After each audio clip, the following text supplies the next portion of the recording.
We'll see if this works. I think we are live, Sam. Welcome, We are. everybody. Yay. This is our first interview for the series today, launching our book, Mediation Beyond COVID. And I'm so excited and so honoured, Sam, that you're kicking off the first interview. Honestly, I couldn't have thought about doing this book without you. We have about 10-ish minutes, Sam, and I want to just see how much we can cram into 10 minutes. So tell us a little bit about who you are in that short time. Oh, well, I run a business called CCI Academy. I call myself a pracademic. So I have worked in universities for many years as an academic in the field of conflict resolution, doing research and training. But I also have a private practice where I do mediation, and these days mostly coaching. So I've developed a conflict management coaching model that I train and that I use. And I also use it with leaders to help leaders develop their conflict skills and confidence to manage the conflict that you have to deal with when you're a senior leader in any organisation, private or public. So yeah, that's pretty much me. And these days, not just because of COVID, but that certainly helped, I do almost everything online, which is very different from the way I started. Yeah. I couldn't imagine doing this without you because of your experience, both in the conflict space, but also running a business. And, you've been doing it online, like you said, for so long. But what has stood out for you about navigating COVID over the past couple of years? What's one story? I think the thing that I love about it is that, and I mean, I know this sounds a bit trite and I'm kind of paraphrasing Viktor Frankl, but from great suffering sometimes comes great opportunities for renewal, for rethinking, for getting back to our values, and also for realizing that we can get through this stuff, that we're actually often a lot more creative and resilient than we give ourselves credit for. And I was thinking actually just before we got online, in some ways, particularly if we're in, Western democratic countries like the US or Australia, Yep. we live a pretty privileged, easy life. And I think COVID was a little bit of a wake-up call that we're not immune to some of the challenges that people in other countries deal with, have dealt with for generations and generations. And so I think it's been quite useful for us to realise that we need to be adaptable, to be able to pivot, to be able to learn from suffering, just like everybody else, that we can't just cruise along. And I think that's been a great opportunity, although it's never an easy process to go through. Yeah. Sam, you've written a couple of books. I'm wondering what stood out for you about being involved in this book. What was different?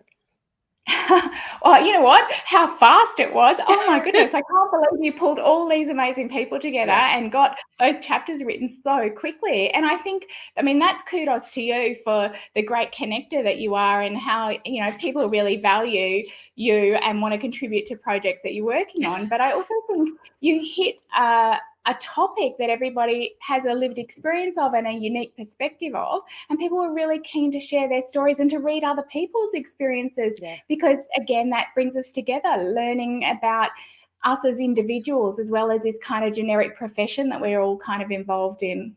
Yeah, I like it that it's a sense of creating and reinforcing that community, that grounding, that connection. So I'm so pleased that you picked up on that. All right, so a little bit of fun, because we can't be serious all the time, Sam. What do you do to keep the fun and the joy in your practice, in your life? What keeps you grounded? Oh, look, I've got a 6, nearly 7-year-old and 2 dogs at the moment that don't let me get too big for my boots at any given moment. They are like my day-to-day challenges. But you know what? I think as I reread my chapter, actually, I realised there was a bit of a theme around poop, and I know that's probably not a people thing to talk about. But one of the things that kept coming up in my online experiences in COVID were either the dog or a child bringing me poop. You laugh at that, don't you? Like, you just have to laugh. You have to laugh, yes. It made me really grateful that these sort of virtual trainings don't have smell yet. That that's one thing that we can't send across. And in those moments, it was a really good thing. I love that you're keeping it real. And, the ultimate parent thing about escaping to the toilet from the kids and everyone else for 2 minutes, it just never works even then, right? So I always have an audience. I joke that I can't go to the toilet without my entourage. None of us can. All right, that's a great way, and I won't wrap it up with that. But so, taking it one step further, then, what is your drink of preference? We've got gin on the front bottle, and really, that was an attempt to say, "Hey, we need a bit of fun in our lives. We need a bit of a joy, wind down." What do you drink? Is it hot chocolate? Yeah, Is it alcohol? gin's definitely my my drink of choice, and I don't mind a Chardonnay. I know that's a little bit uncool, a little bit 80s, but I don't mind a good Chardonnay, and I'm not embarrassed to admit it either. Yes. But I'm also trying to be, you know, that it's actually fine to just like soda water or orange juice as well. So Yes, thank all you. those drinkers out there, that's perfectly acceptable too. We're not no peer pressure here. Anything in moderation, right? That's right. It's all about the balance. Sam, I'm so grateful that you joined us for a really quick snapshot interview. We do have a webinar coming up where we'll get to dive down into these conversations. But I just wanted to bring you in and let everyone get a taste for who you are. So thank you for contributing to this book, and we'll be in touch and sharing your story with the world very shortly. Oh, no, you're welcome. And honestly, everyone who's watching, get this book. It's just brilliant. Like, there's such diversity, so many interesting stories, interesting people. It's a really amazing resource, and it'll make you feel connected, like you said, part of a community of people going through all this stuff together in their own different ways. So congratulations, Sarah. It's a brilliant project. I can't believe you pulled it off so quickly. Yeah, me neither. Thank you. All right, we're going to welcome Claire Holland to the studio now. Sam, I think you can click out and probably say hi to your colleague, Claire. But just to one of my other favourite people, Sarah and Claire, my two favourite people, all on the screen together. Love it. Screenshot coming up right now. Yeah. Thanks, Sam, and we'll catch you later. Bye. Bye, Sam. Hey, Claire, welcome to the launch of Mediation Beyond COVID. How are you doing today? Really well, thank you. So fabulous that, it's got to kickstart the morning off with a bit of a chat, and very excited again to be able to share this book and the links and put it out there for other people to be able to purchase and read. Yeah, look, launch day is always a bit of a strange day. It's been such a build up to this point. I'm feeling like, we're going to get there. We're going to be live on Amazon very soon. It's not quite live, I understand, but we're waiting. But you can see underneath the scrolls of where to purchase this book. Claire, one of the real reasons I got you involved initially was, apart from being fabulous, but you were part of Mediators Beyond Borders Oceania. And you were involved in the committee, and this is where profits from the books are going to. So I wanted everyone to get an insight into this fantastic not-for-profit. And not only that, but your story and what you share about conflict is so valuable in this book. Tell me a little bit, probably let's start with Mediators Beyond Borders Oceania. Fabulous. So it has developed into, I guess, a bit of a regional group from Mediators Beyond Borders International to allow for people within our region, and particularly our time zones, to create a bit of a community of practice, but also to focus on some regional issues that are quite unique to the Oceania region. Things like there's a lot of environmental sort of conflicts and issues and disputes that are going to be affecting livelihoods, moving into the future, that could require some, analysis and intervention and support that's specific to our region. And I think that particularly with the effects of, climate change and what that's going to mean in terms of communities and, decisions by government, Oceania is almost a bit of a test case for other parts of the world. So there is a lot of focus, even from, Europe, North America, Africa, to see, well, how are you guys going to be doing it over there and managing some of these issues? Because, the next sort of 5 to 10 years are going to, have a real impact on us. Yeah. It's funny, Claire, one of the things that really stood out for me in reading everyone's chapters for this book was this connection with that broader societal challenge, the environment and people, and what do we do with that, and how do we navigate it, and reprioritizing it, both as practitioners but as just humans in this world. What stood out for you in writing your chapter? It was great to sort of be prompted on a few of those questions, particularly on lessons learned. Yeah. And I think one of the great advantages of communities of practice, and this is also something that MBBO is aiming to do, is to support that sharing of information across borders, which is Yeah. one of our focuses, but even just across communities. What's going on for you? How have you been affected, or how do you manage or do things? And is there something around your experience that we could share elsewhere that other people can learn from? Yeah. And now that you've heard about how other people do it, is there something that you might like to try and do differently? And unless these stories are shared and the platforms are created to have these, that opportunity for listening and learning, Yeah. then I think you can lose a lot of wisdom. So Yeah.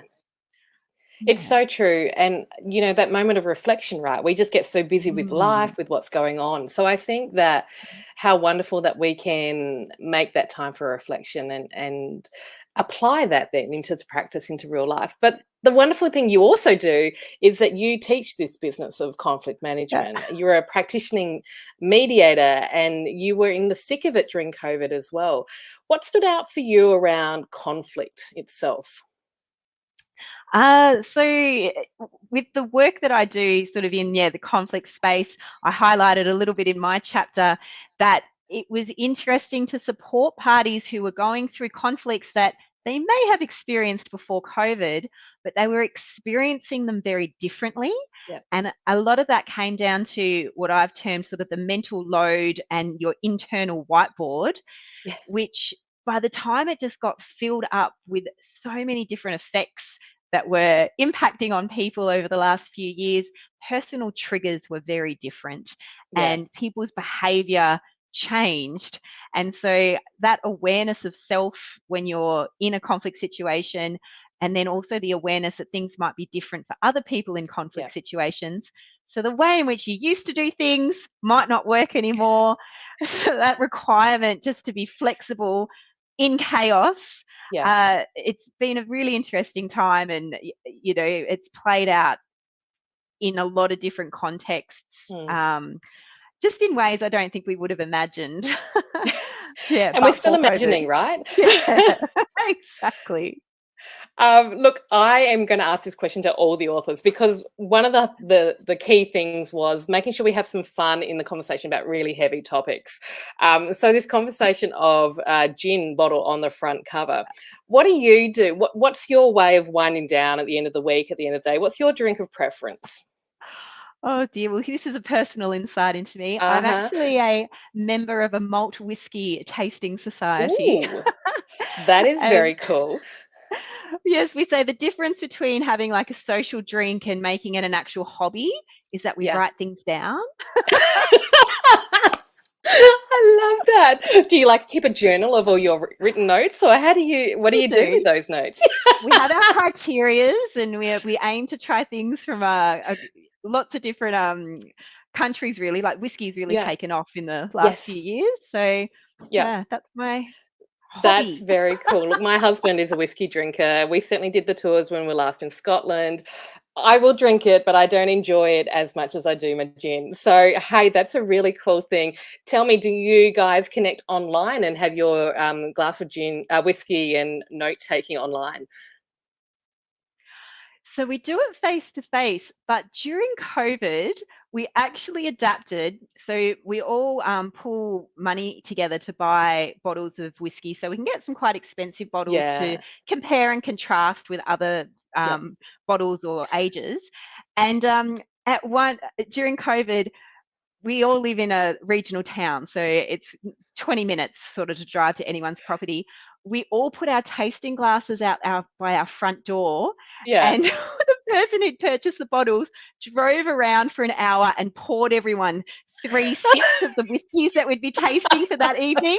We all Is that like 3 fingers or exactly? And then we sat online and we shared our whiskey and we shared our thoughts. And you know what? We should have had that in the book as well. That's brilliant. Thank you so much, Claire, for sharing your insights. Mediators Beyond Borders, Oceana, your practice as a mediator and your whiskey drinking and note-taking. I love it. That's about keeping it real. Thank you so much. I've got Ming in the waiting room here, so I might bring in the next interview person, and stay tuned and connect with Claire on all the socials, purchase a book, hear her story. Claire, I'm really grateful, not just for your chapter, but to be able to work with Mediators Beyond Borders, Oceana. It's really close to my heart, and I hope that this raises a profile of your organisation. We get more members involved and giving back and growing that sense of community. So thank you so much. Thank you, Sarah. Fantastic. Well, take care. Bye. Cheers. And look, we have Ming joining us early. Hey, Ming. Hi, I am early, right? Yeah, but it's great because I think Hayden's on at 10:30 and he's not in the waiting room. So you are up. Oh, and wow. we're going to talk, and we can talk for as long as we need to, right? Right. Awesome. Love it. So for those of you that are just joining in to have a listen to Ming, have a conversation with us, Ming, I would love to invite you to share a little bit about who you are. What brings you to this book? So I think I gave a little bit of more of a business perspective to the book. I'm not a mediator. I run a digital marketing business, and the places that I deal with conflict is typically online, and it's typically talking business owners off a cliff and not jumping into the comments and not replying or reacting and not losing their collective minds. So that's usually my involvement in terms of, I guess, a conflict resolution. So yeah, my contribution to the book was really just about, how as a business owner did I face a pandemic? Yeah. And Look, also for me, it was keeping in mind the mental health component as well. Yeah. Absolutely. There were two reasons that I really wanted you as part of this book, and I was very conscious of not just having mediators. This book wasn't actually written for mediators. It was written for leaders and for CEOs and for people managers. And having people like you and others in the book that don't have a mediation background but deal with conflict in different ways in people stuff was really important about keeping it real and making it relatable. So I'm really grateful that you came on this journey with us and shared your insights, but also your insights around the importance of mental health and the impact and the cost that COVID has had on our mental health and well-being. And I think that what I have has absolutely grounded me, but also am so proud of the work that you do in having the conversations publicly about the mental health cost. And you bring a humanity to it, and there's no judgment and there's grace in it. So it's such a gift to have you telling this story, your stories and others. So thank you for that. Thank you. I know you and I often talk about the conflicts, right? Oh, it is so important. What have you learned about those conversations over COVID? I think one of the pieces was I particularly felt quite isolated in that environment, but armed with, I guess, experience of crisis. Yep. And being able to deal with a crisis and deal with uncertainty is sort of testament to somebody with a diagnosis of PTSD. So there's a lot of that kind of happened, and there was a lot of conflicting fear response from lots of people that I was talking to, and I guess that real uncertainty of not knowing what to do. How do we control our situation that is entirely and completely out of control? Yeah. And for you, what did you learn about dealing with conflict and dealing with that messiness of life? So many lessons, so many, really, so many lessons about just being calm in a storm, about being mindful of where the other person is at, really being conscious that the other person is not reacting or acting because of anything that you've done, that they are all just freaked out, right? How do you make sure that you keep, I guess, for lack of a better word, your sanity in the status of the world where everybody else is losing their minds? Yeah. And in my own team, I think one of the things that really came out for me was that my team improved in their comms, in their communication with each other, with communication about where they were at, with communication around, I guess, asking me more often where I was at, which I hadn't really experienced before that. Like it was all, oh, well, she's the boss, so she'll be okay. You know, even with my wealth of experience and talking about mental health publicly and all of that, like my team often didn't check in on me. Yeah. So a sense of us reconnecting with each other and caring for each other. I think you said earlier, grace. There was this period of grace where everybody was just a little bit more gracious with each other, and they were a little bit kinder and a little bit more patient, and a little bit, because, you know, we all had screaming kids or pets or something running through the Zoom backgrounds. You know, we all had we had all sorts of, like, I think there was a point where I just sort of said to people is like, you don't have to apologize for your life. You don't have to apologize for the fact that you have kids or you have pets or you have other things in your periphery. Like, I don't think anybody cares at this point. Like, it's I love that description. And I guess part of me hopes, I see we've lost some of that already. And maybe this book can remind us all just to reconnect with that and how important it is, and to keep that conversation going. I was having a conversation with a friend the other day about that, about the fact that people have lost their grace and lost their kindness. Like it's taken less than a year of us coming out of a pandemic, and they've all gone, well, it's business as usual, and, you know, back to normal, because that's what we know. But I do think deep down we have all changed. Yeah. Really? Yeah. I know of myself that I have, and I think most people around me would say the same. You are also the doodler extraordinaire in this book, Ming. I think we came out with a new phrase for this book. Is that correct? Yeah. Was it official doodler? The official published doodler. I think of the things that was not on my bingo card this year was illustrator or doodler in a published book. So that's, like, it's a little bit wild for me. I've done sketchnoting for as long as I have done conferences. Ironically, it was often a way so that I didn't really have to talk to people. Like, they didn't really need to interact with me, because I'm an introvert and I get quite exhausted with people interaction. And so it was sort of a neat way where people could look at the sketches I was doing and going, oh, that's really cool. And it would help with the initiation of a conversation for me. Yeah. Because sometimes I don't know how to start, like, small talk conversations. I always go quite deep quite quickly, as you have experienced on numerous occasions. Do you know what? That's a perfect description of why I wanted illustrations in this book, actually, because the topic of COVID and conflict is hard and heavy. And I think your illustrations actually provide a lightness and an intrigue to get those conversations going. So I'm really grateful. We're going to wrap up because I can see Hayden waiting in the waiting room there for us. But to wrap up, Ming, as I'm asking all our contributors, what's your favorite drink? What's your favorite way to wind down? So one of my favorite drinks is a gin. It's a gin called Ink Gin, which is done by a distillery out in Byron Bay, I believe.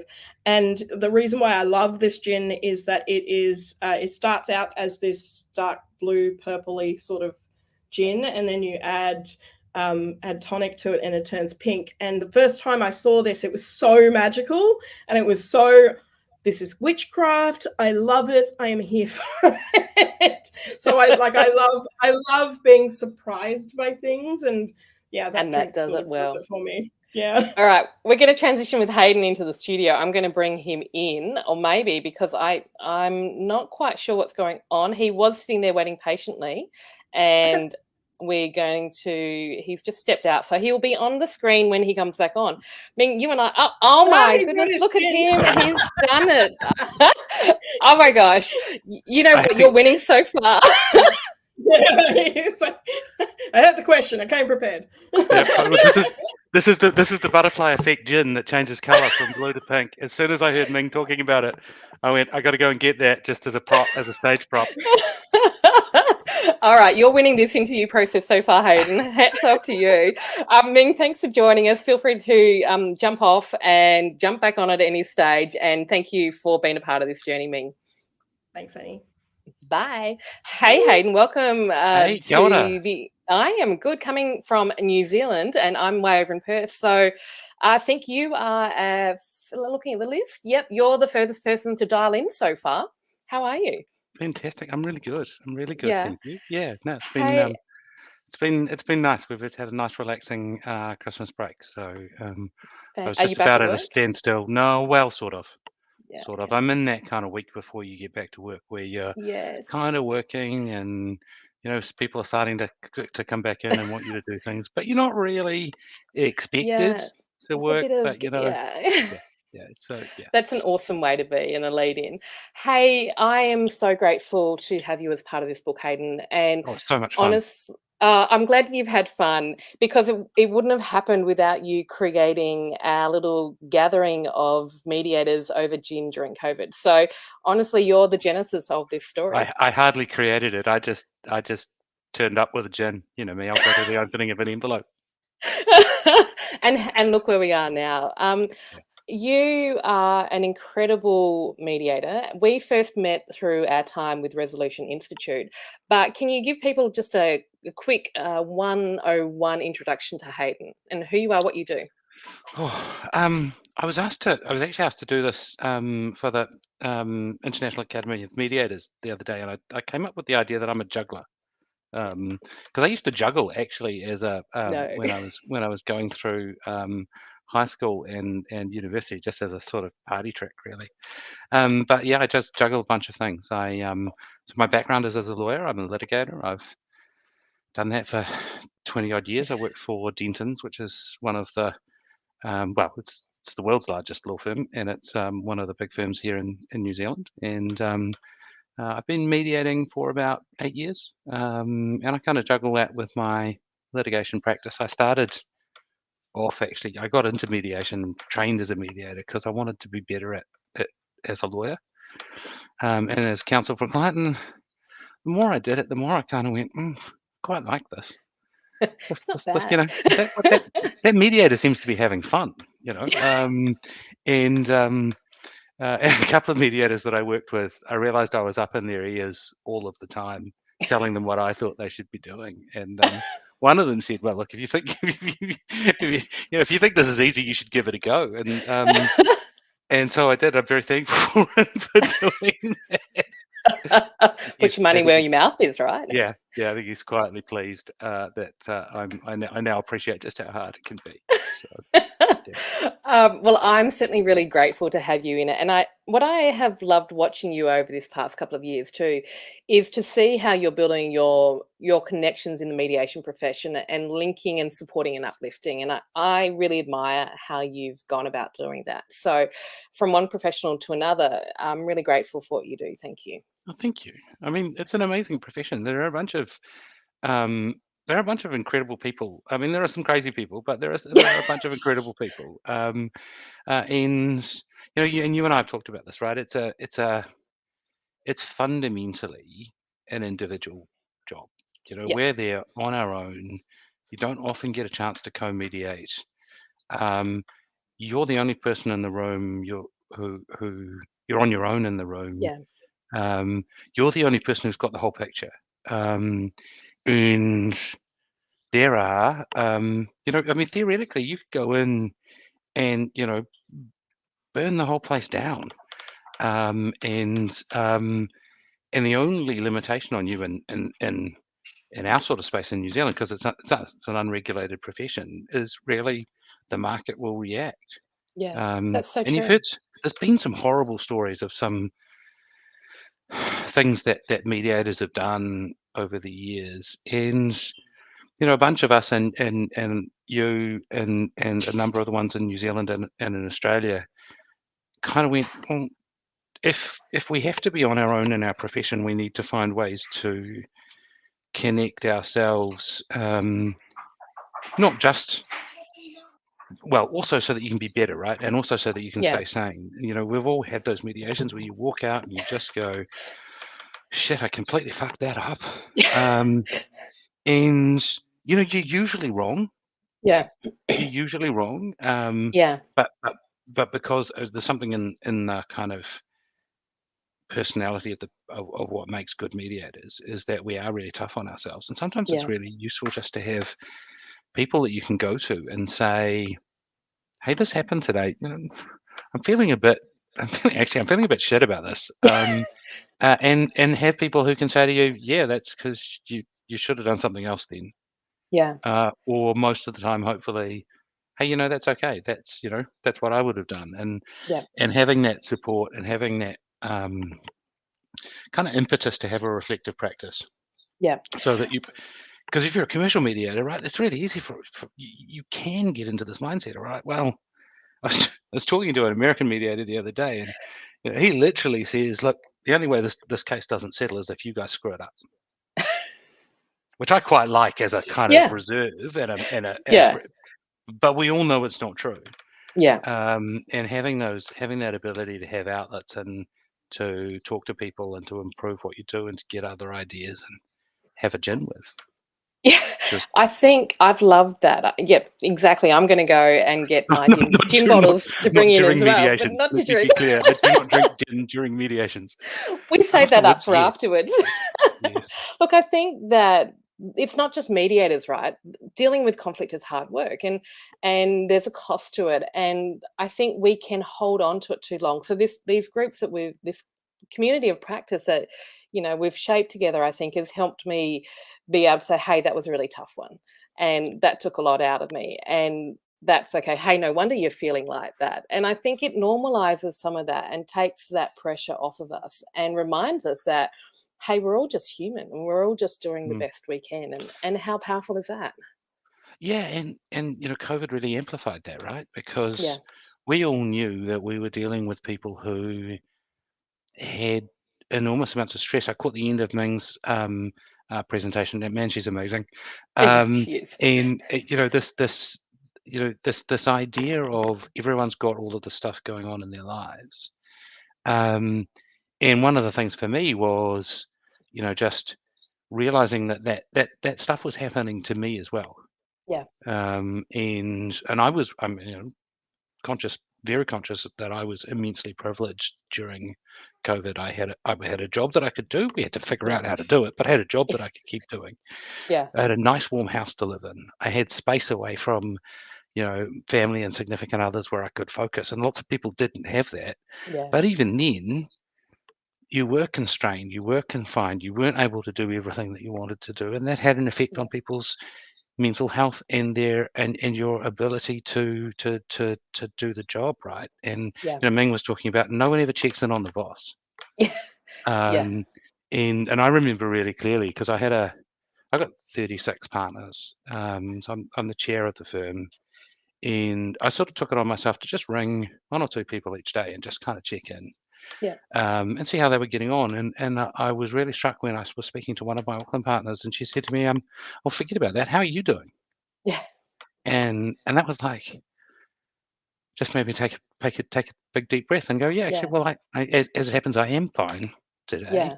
But yesterday sucked. Yes.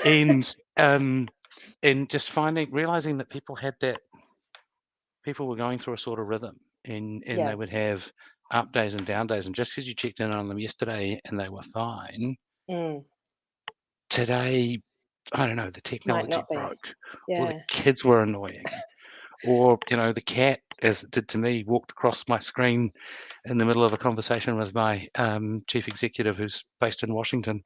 Cat walked across my keyboard, turned around and faced me, and just presented his cat's butt to the firm's global chief executive. And you're just like, well, yeah, as Ming was saying, have a great day. Everyone's got real lives, right? And that really focused us. And she's also right that people have forgotten it, and they are snapping back a bit. And part of that is because I think people are desperate for this to be over. Yeah. And it's not. Yeah. And it's not going to be. So people are trying to create normality, Yeah. even when actually we didn't really like that normality when we had it back then. Yes, but it was something that we were familiar with, right? There was a sense of looking back, we kind of idealized we had some control. Yeah. And I think right now people are feeling, particularly those in leadership positions, they've carried their organizations, their teams for quite a long period of time, and people are just done. They're just worn out, and you've got workforce challenges and all sorts going on. I think that's right, and it's amplified, but it also appears to be a natural human reaction, right? I mean, how many Yeah. people in our communities really wish that we were back in the 1950s? Yeah. You I know, don't think many, most actually, if you went through the well, details. well, no, yeah, no, but a lot of people sort of give you that impression, particularly some Yes. people in politics. Yeah. You know, that they're just like if the world could go back to a simpler place where they were in Yeah. positions of privilege and power, That's right. Yeah. and some of that's broken down, Yeah. and the balances of power have shifted and are Yeah. continuing to shift, and that's hard for people to deal with. Yeah. Um, It's going to be an interesting year, Hayden, I think, for people. What do you think in the mediation space will take up priority over the coming year? so as in the commercial mediation space, at least, as the economic situation turns, I think people are going to fight more because you know I often get this feeling that when times are good and businesses get into disputes, they realize much more clearly that what they're losing by engaging in that dispute, because there's another deal they Yep. can go onto and they can make more money Yeah. or do different things and do exciting things. But when that's not an option, people tend to fight more for what they've got. Yes. And so I think there's going to be a bit of that. I think it's going to be tough because people's reserves of emotional energy are shot. I'm hoping that people are coming back from the holidays. You know, the great New Zealand holiday. I assume it's the same in Australia, right? Yeah. Basically, New Zealand closes for Yeah. January, Yeah. and hopefully people are coming back rested and refreshed. But Yeah. people's tanks were pretty low, Yeah. and their ability to cope with conflict was challenged by that. Yeah. Yeah. Um, Absolutely. and I think I can see that happening more. Yeah. At some stage, we as a profession are going to have to really grapple with how we pick up the things that worked during COVID and incorporate them into our practice as pressures like climate change and Yeah. you know the you know people aren't going to be happy with me flying to Australia to do mediations, Yeah. right? Yeah. Look, it's changed the landscape. And whilst this book wasn't written particularly for mediators, I'm hoping that it's certainly for the other practitioners I've spoken to, just giving us a time to reflect on what worked, what didn't, what might we do differently, and starting that conversation. I think it's otherwise we get caught up right back into the treadmill of life. Yeah, and you know, to some degree, being back on the treadmill of life would be quite useful, right? But for conflict resolvers and people who are involved in conflict, I mean, I can't see, you know, Chat GPT is not going to come and take our businesses away, and there is not going to be any less conflict in our worlds. I hope we're getting better at dealing with it. I think we certainly are developing a group of professionals like us who are better at helping people deal with it, and are doing that in a much more sophisticated way than I certainly recall from the start of my career. Yeah. And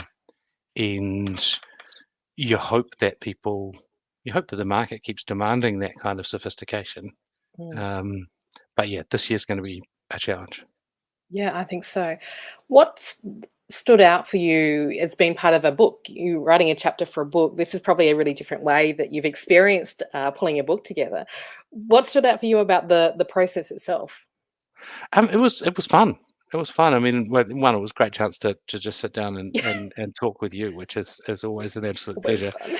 fun. But just a chance to just kind of stop and reflect on kind of the meta bit of the work of what we do. Why did we do that stuff that way? You know, right at the start of COVID, and we talk about this in the book, you know, we all of a sudden our world was turned upside down, and you know, a couple of people much smarter than me said, "Oh shit, we're going to need to figure this out. We should all jump on a call." And you know, just watching everyone go, "Okay, let's try and figure out how this works. Let's try and share our knowledge and share what we can do." And just having a chance to reflect on that was fun. It was so much fun. Yeah, and it was much more fun than it was in the moment when you were going, "Oh, what does this all mean? You know, what does this all mean? All of my mediations next week. Well, I can't go ahead because, you know." You can't. Well, I remember just personally, right? I was New Zealand went into lockdown 27th of March, I think it was, like in you know, whatever it was, 2002. Feels like it's been that long. Long time ago. But I had, you know, I had a bunch of work lined up, and I had a holiday with my son organised. We were going to go to this kickboxing boot camp in Thailand. It was going to be probably the last trip that my sort of mostly grown son would put up with going with his dad. And all of that just went. And, you know, I was part of the leadership of a business that's got 210 people's jobs and families, you know, reliant on that business keeping on going. And nobody knew whether that was going to be possible. And we certainly knew we couldn't do any mediations next week. And then coming back and going, "Okay, all right, this is what it is. Let's see what we can do and figure it out." And took a few false starts, and we stumbled here and there, and we kept going. Stumbled here and there, and you know, it's often in those kind of crisis moments that you get through them and you never think back about them. And so that to come back to your point, the joy of talking with you about this book was being able to reflect back on that with the knowledge that we made it, right? That it was okay, and we got through it. And that was lovely. I really enjoyed it. Look, it was a pleasure having you in here. And for those of you that don't know or do know Hayden and I, we both enjoy a good glass of gin. In fact, we've often exchanged bottles of gin from one continent to the other. What's your gin preference at the moment? What's your favourite? Oh, well, so I got given a gin still for my birthday a year or so ago. And so we've been making some of our own gin, and that's quite good fun. That's the process of getting that flavour right. Yeah, and it's fun. We've got a little gin diary, and everyone who comes to visit us here in Martinborough gets the opportunity to make their own gin and take one away. So I've been enjoying that. But there's a couple of local distilleries here, Reed and Reed, and the Greytown Distillery. So we've been having some of their gins. Making Negronis by the pool, and if the weather would just behave, we'd get a few more in. It's been pretty wet here the last couple of weeks, and actually, up until this morning, we were actually cut off. The roads into Martinborough were closed, so that's right. They've unfortunately reopened before I have to go back to work next week, which is disappointing. Very disappointing. Look, having been to your part of the world, it is absolutely stunning. And I have, in fact, tried Read and Read a number of times. But I'm really pleased to hear you're making your own. You and I'm going to make sometime. I'm going to make a Sarah Blake special. I'm not sure. I'm going to open it up to the authorship to suggest what should go into the Sarah Blake gin. All right, I'm going to pose that as a question and see, because I've also got a question I'm going to post on my socials, because you want to know, one of your questions from this book was all those moments that we have when we're doing in person, the water cooler moments, the work that gets done outside of the mediation room. How do we tackle that in an increasingly online world? You and I have often talked about it, but I thought I'd chuck it up on the socials for you and see what hits we get, and drawing on the collective wisdom of the group. Yeah, and I'm really interested to know that, right? So I mean, there's some things that I've been doing. I've been much more active pre-mediation in trying to juggle things. With some multi-party stuff that I've been doing, I've been splitting up the mediations into smaller, shorter sessions over a bunch of days. Correct. So I get the chance to give someone a call and talk to them. texting, but it's just, you've got, what you're missing is that opportunity to have a quiet word to, often it's a lawyer who you've worked with before, as you walk across the office, and no one else can hear you. Yep. And you can just say to them, look, Sarah, where do you think this is going? Because your client's last offer was a bit of a surprise, and you and I have worked together before. Where are you trying to take this? Yeah. And you can't do that over text. No. You can't do it over the chat function in Zoom. As I said in the book, invariably I just accidentally send the chat to everyone, That's right. and then my credibility would be ruined. But how do we find ways? Because there's gold in those moments, Yeah, right? there absolutely is. Yeah. It's why you pull people out and you change the personalities in the room, right? It's why you take the lawyers off and put them in a room and ask them to think about what they've done. It's why you separate sometimes clients from the lawyers and put them together to talk about stuff. And you can do all of that in breakout rooms and all of that sort of stuff, but it's that shifting around and the feedback that you get from people, that is, you've got to find a way to do it, right? And we found this.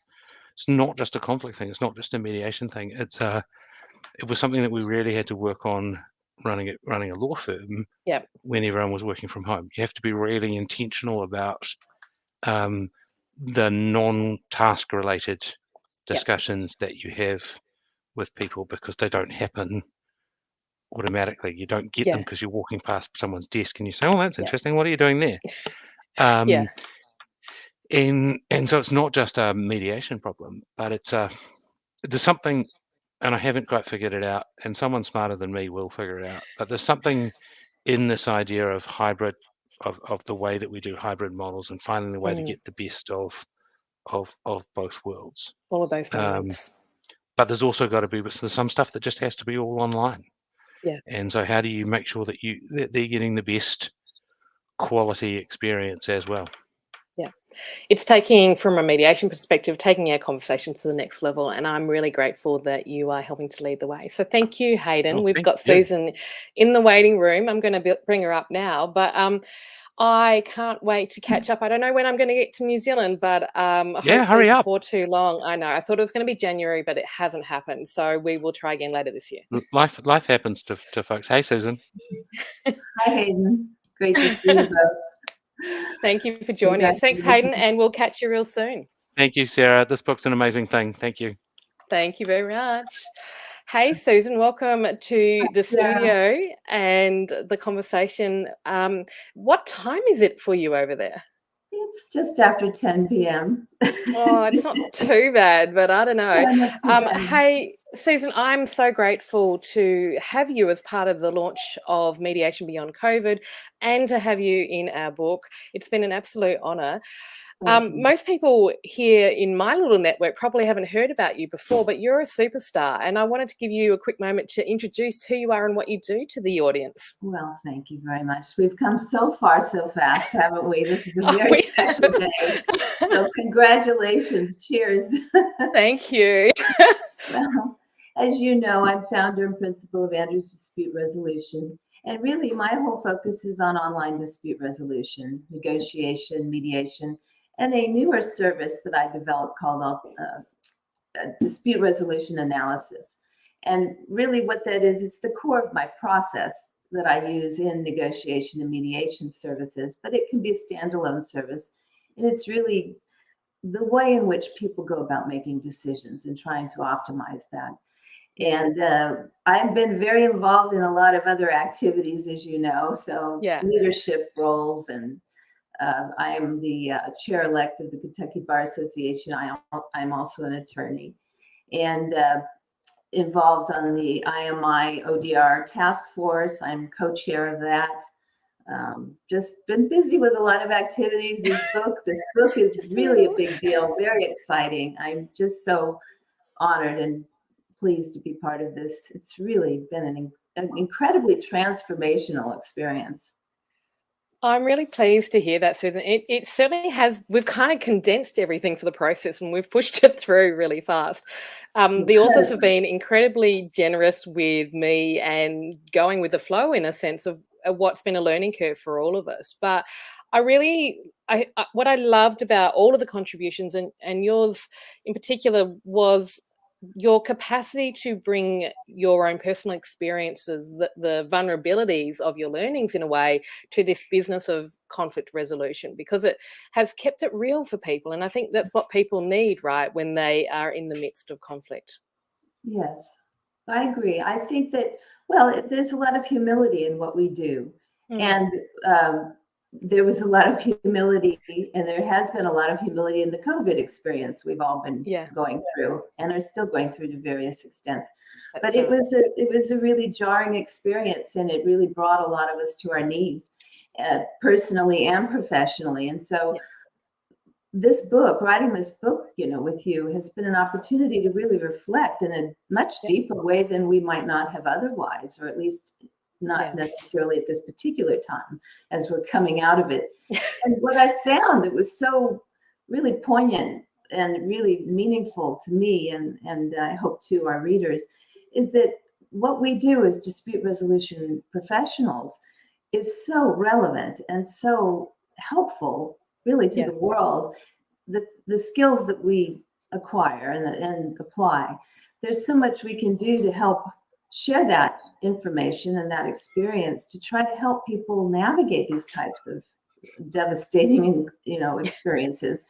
And I think that if people had had more of that going into COVID, it might have made it easier in some ways. So I think this book will really be very enlightening and very humbling and very helpful for a lot of people. I love the way that you've described it, Susan. I think, and it kind of gives me goosebumps around reminding ourselves as particularly dispute resolution practitioners of how important what we do isn't just for the business of doing a mediation, but more broadly as a society and upskilling people in general for these things. Yes, these are skills that I have found I use personally. I make myself stop, and I pause and I reflect, and I think, how can I apply these skills that I would use with clients, with my family or my friends? How can I, improve what's happening? Make it better, alleviate the pain, but enhance the growth. And so it takes some self-awareness and respect, kindness, compassion, all of those things, and the skills, which we use those skills with clients anyway. Our neutrality necessitates it. Our needing to enable their voluntariness and their self-determination. Those things that we do with them, when we dig deeper, we can do it with ourselves and with others closer to us, more personally, and we should, because these are things that are very helpful to everyone. So it's been, what you've done here is just remarkable. It's thank you so much for what you've done. My absolute pleasure. I have also loved in reading your chapter and getting to know you too, to hear the stories of how your animals have really played a pivotal role in a sense, keeping you grounded through this process, particularly your dog. Zigan. Yes, Zigan has been very special, as my friends and family and colleagues and clients know. Zigan is featured very prominently in my office, usually saying hello and guarding me. But what I realized over the years, and what really was very important during this time and in the future, animals have a way about them, very pure, very natural, and they don't get affected the way that humans do, I think, in many ways. It's part of nature and bonding. And I noticed this with horses in my training and my writing, that connecting in a natural way without, this is a good way to put it, without the force, without the force or the violence. You know what I mean? Force or control, the overly control. And the reason this really translates into dispute resolution is because in mediation, it's all about that neutrality, that voluntariness, optimizing the parties' control over their outcome, even though we are in control of the process and providing some, process for them and guardrails and facilitating them. Well, with animals, there's that natural way, and there's that communication, that bonding that's very voluntary. There's a lot of respect involved, because with an animal, if you don't show them that respect, if you don't treat them kindly, the results are not very good, right? Yeah. I love that analogy. Yeah. You learn that with animals, the kindness, the compassion, the communication, the very natural way. And you can do that with people as well. Yeah. And I find that when you do that with people, you can get a lot further and have much deeper, meaningful relationships as well. So much gold coming from these interviews, Susan, from everyone. I'm so grateful. I've got Mikkel in the background studio waiting for me. But before I bring him in, you get the question that everyone's got. There's gin on the front cover. What's your way of winding down after a busy mediation or a busy day? Do you have a gin of preference? Do you have something that you do that just helps keep you grounded? Well, I do love gin, and we do have a very special, I love wine. And I love bourbon since I moved to Kentucky from California, but I'm a very big wine person, but red and white, but I have certain preferences. But gin I love, and we have a wonderful distillery here in Kentucky. It's called Castle and Key, and they make bourbon, of course, but they make gin and vodka, which is unusual for a distillery, a bourbon distillery. Yeah. And their gin is phenomenal. So, and it's a beautiful bottle, and it's just a very interesting gin. So I'd say that's my favorite, and I do. I'm going to have to get you to post that on the socials, a link to that gin distillery, because I think the more of these stories we can share, the more fun we'll have as well. To visit too, and tour. It's a very pretty place. Oh, fantastic. Susan, I can't wait to meet you in person. I'm really grateful for you being a part of this book, and I can't wait to share it with the world. Thank you for everything. It's been an absolute pleasure, and I'm very excited. Congratulations to all of you. All of you. Let's bring Mikkel into the room. And Susan, thank you so much for joining us. Thank you. Hey, Mikkel, how are you? Hello, Sarah and Susan. How are you? Hi, Mikkel. It's wonderful to see you. This is so nice that everyone's just connecting, probably sometimes for the first time, and getting actually to talk with each other. It's very cool. Mikkel, I think you are on the same time zone as me. It's about 10 past 11. Yep. Certainly has made it easier for us. Welcome to the launch of Mediation Beyond COVID. Exciting. Thank you. Yeah, it is. I am wondering for you, what stood out about this process of writing a book? The pace, which it went. Sorry. Yeah, it was unbelievable how quickly you put everything together and how well organized it was. There's just that was the single thing. It's been fast paced, that's for sure. Mikkel, you and I met through a mutual friend, maybe last year, sometime during COVID. It was in the midst of COVID, indeed. Yeah, and she suggested that we connect, and you were interested in mediation, and she knew me through a conference I think that we went to in Germany. Tell the audience a little bit about who you are.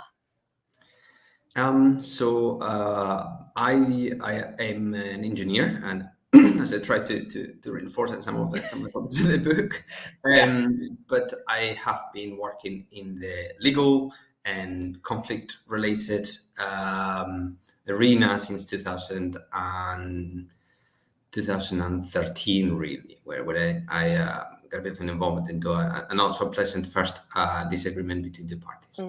And since it's just, I had already been working with contracts, but not really with conflict. There were service contracts that I would say they were going quite well. The relationship was established for many years. And I had already taken an interest, but it developed also into the dispute, what I try to say, dispute avoidance more than anything else. And yes, I've got all sorts of, I have approached people who work as conscious or unconscious mentors, and sometimes like ricochet mentoring, as I think you do with me.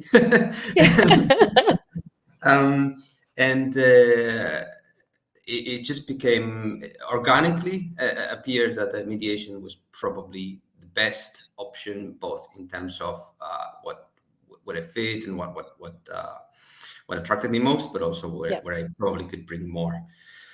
And here we are.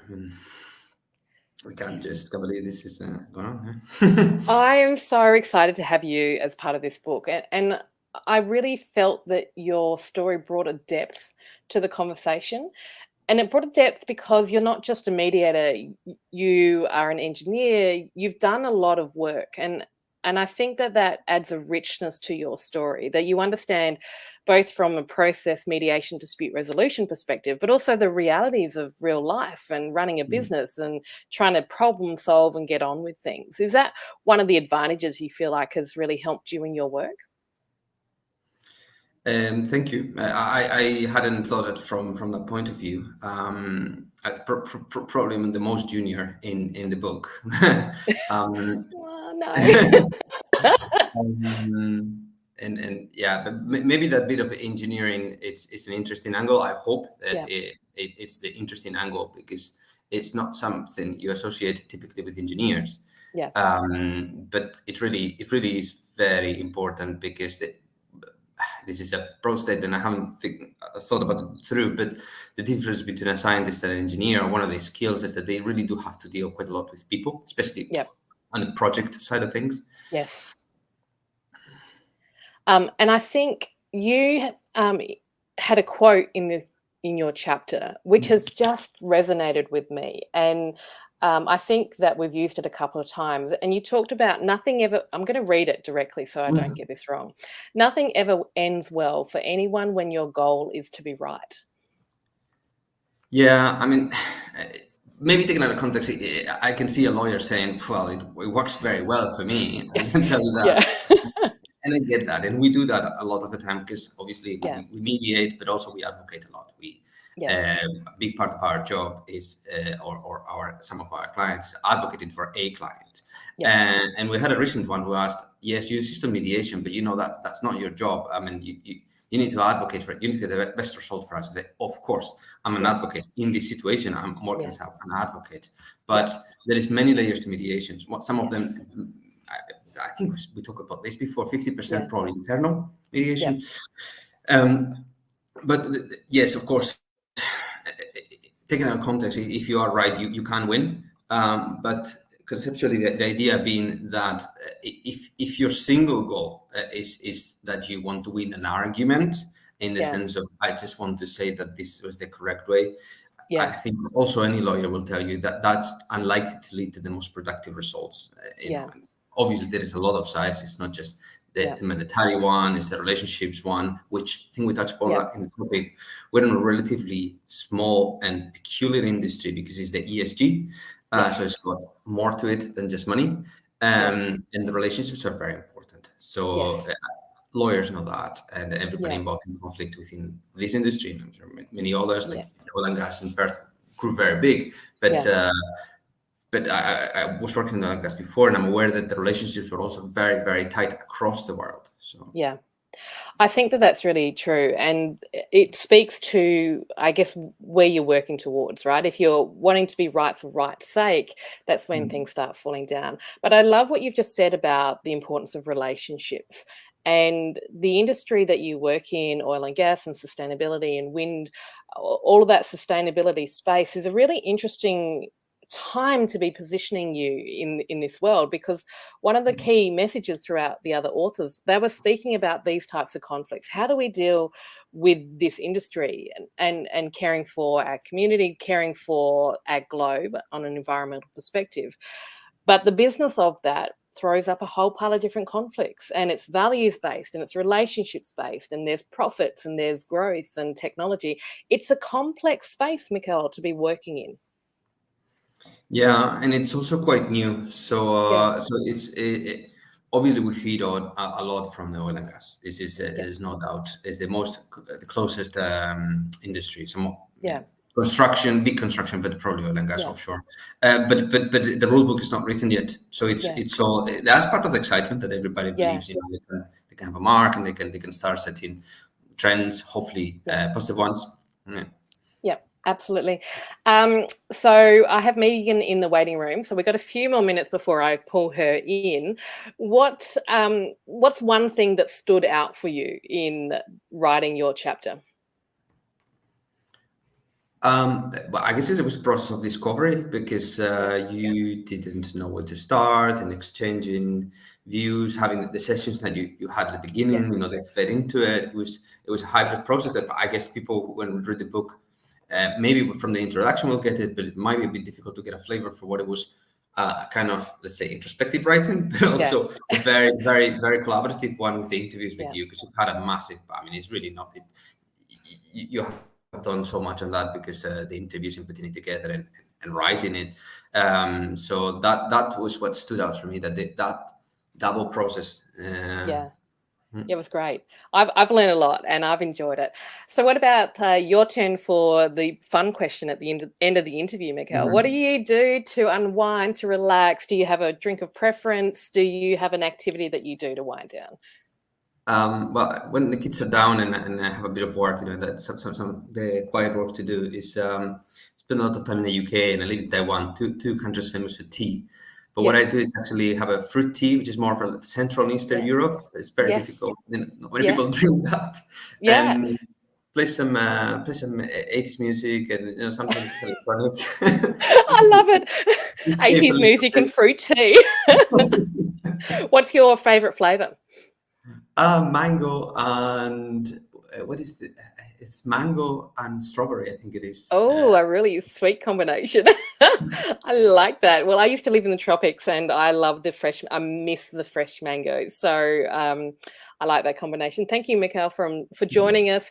Thank you for being a part of this book. And I really look forward to people reading your chapter and keeping this conversation going. I think one of the great things for me is I feel like we've created a bit of community of authors now, and just staying in touch with each other. It's going to, this fun doesn't finish today. It's going to continue.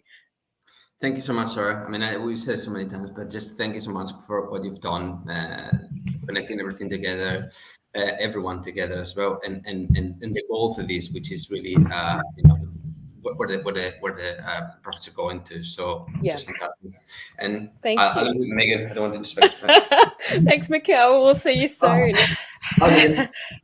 Bye, Mikhail. I want a ginger and apple tea now.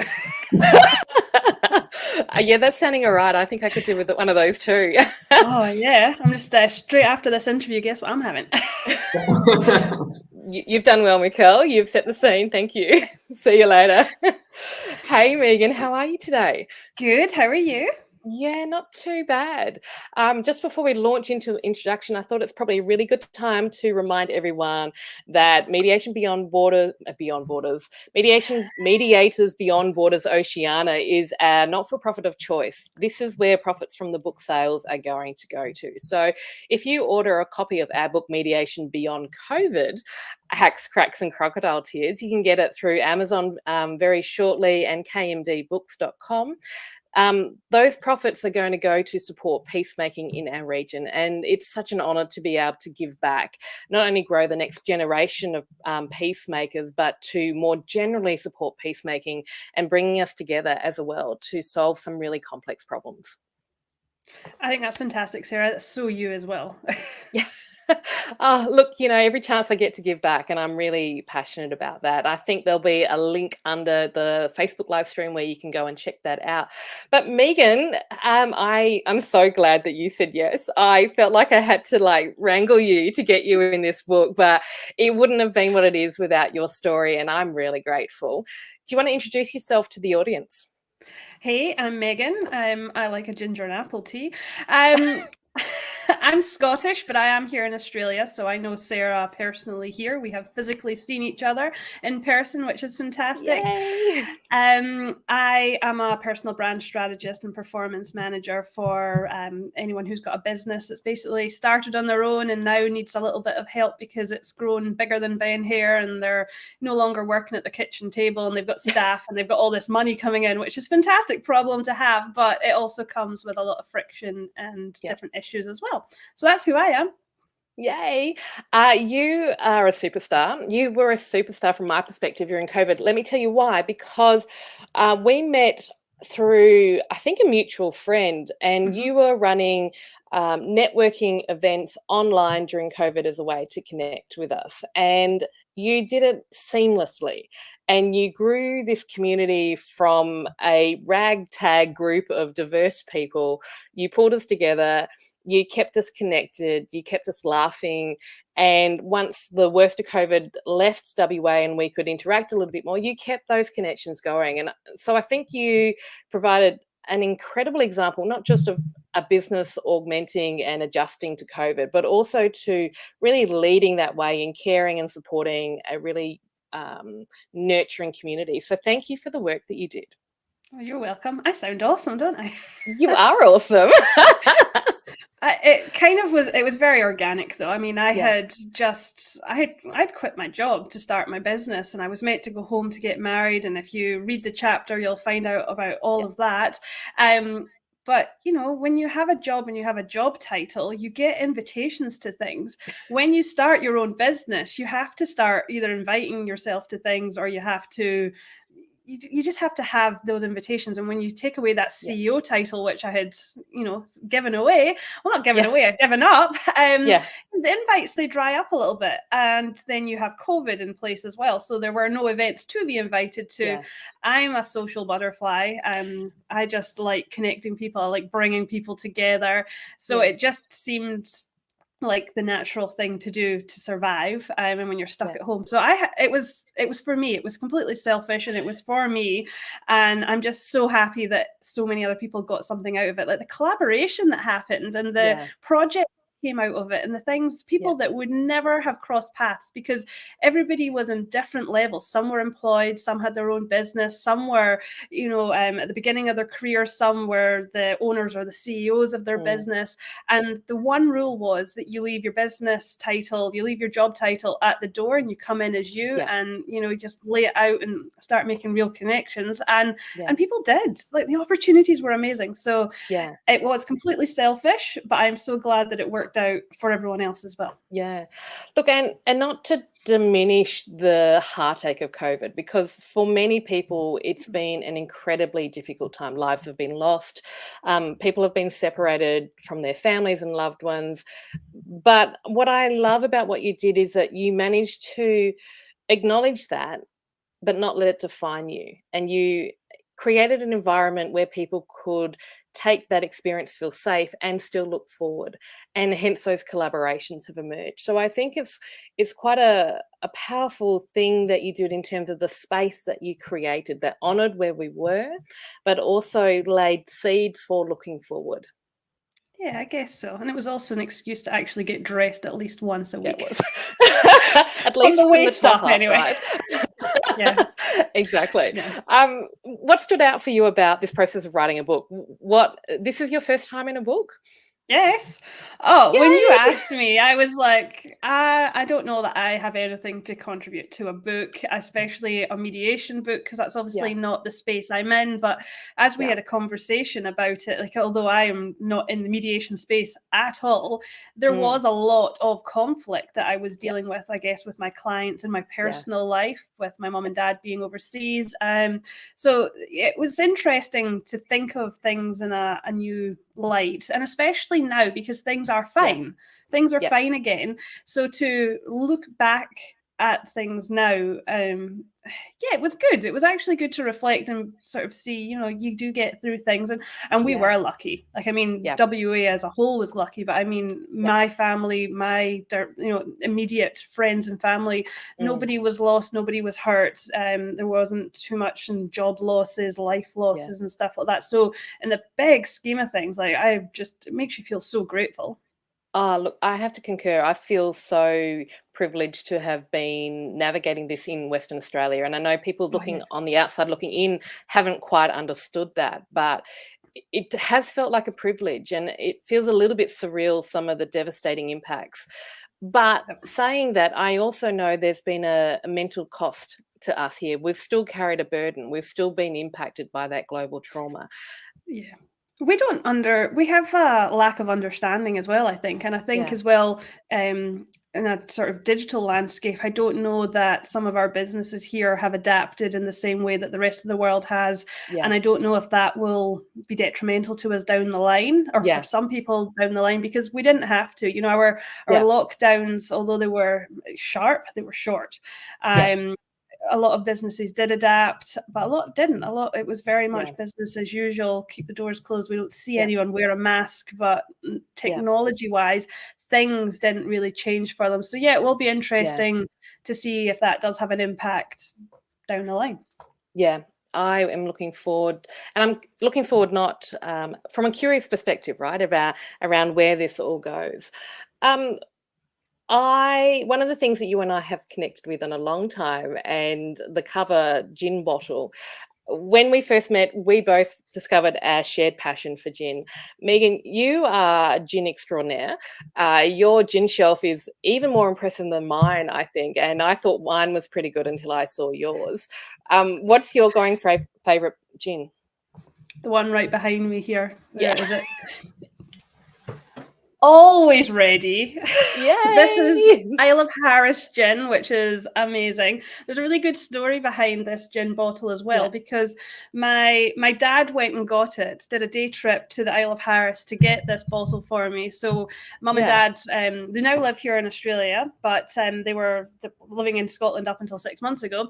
And dad jumped on a ferry to go and get this bottle because the distillery is just off the pier.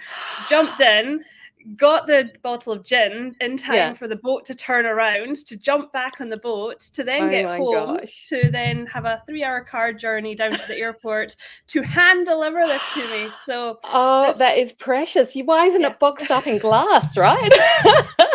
It has been sitting there for a long time, and I guess a year of pregnancy. Well, not a year of pregnancy. I'm not an elephant, but a while of pregnancy and breastfeeding. It hasn't been opened, but I'm not sure that this one will get opened because it is quite special. I was gonna say that is gorgeous. I haven't tried that one, and I will go hunt. Can we get it here in Australia, or is it not You possible? can now. The whole point was that you couldn't get it anywhere other than a few places and at the actual distillery door. But now you can get it in Australia. So although you will never taste this one, you can taste. You'll have a backup. Yes. Well, look. So I haven't even shared my favorite gin yet, but it is the Botanist from Isle of Islay, and that's my go-to. I got introduced to that by my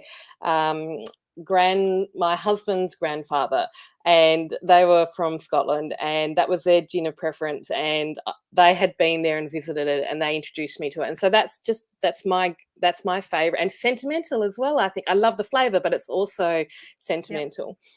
Yeah, look, Scotland does some really good things, and gin happens to be one of them. And you are also another one of the wonderful things that they do. So thank you for joining us today. I've got Shanti here on the waiting room, so I might bring her in. Megan, I'm going to see you later tonight at our live launch. Yay! So I can't wait. And we'll share some photos for everyone. But thank you for joining us this morning. And Shanti, welcome. Hi, Shanti. hi, Bye, Sarah. Hi, Megan. I have a gin story too. It's a 25-year-old bottle. Really? Okay, we need that story now. Are you in Perth? Are we going to have to catch up for this? We will, because I have to open the bottle with a special group of people, and so far that gin bottle has stayed unopened for 25 years. Oh my gosh. I'm sure it'll taste wonderful after that. Let's hope so. What is this bottle? Where has it come from? Good question. I bought it. It was one of my first purchases from duty free when I flew back from the UK, and it traveled with me from UK to Singapore to Malaysia when I moved here 25 years ago. And my husband reminded me about it over Christmas to say, this came with us, and we are celebrating our 25th wedding anniversary this year. So that might be the time I open it. Oh, welcome to Malaysia. Happy to share. Oh my gosh, that is an amazing story. I got engaged in Malaysia. Sorry? Well, I got engaged in Malaysia, so did you? A reason to come back just to join you with that gin. Absolutely. It's a wonderful place for beaches and mountains and food galore. And we Excellent. haven't I actually need to shared. leave, Sarah, because this. Well, no, you can stay for a second, because I was just going to say, no one knows this, but Shanti and I have been talking about the possibility of organising a get-together over her way. In And Malaysia, that's right. yeah, and so maybe we'll keep Mediators, everyone yes. posted. Absolutely. I'm not a mediator though, but could I sneak in the back door? Of course you Yes. can. It's mediators and friends. Yes, Friends exactly. that bring gin. Kindred spirits. Have your That's what bottle. we will call it. And we'll bring our bottles of gin. How's that? I'm in. I'm in. I love it. All right. Well, Megan, I'm going to take you out of the studio and we'll continue, but I'll see you later tonight. Thank you. Excellent. Thank you. Bye. Bye. Bye, Megan. Hey, how are you? Hi, Sarah.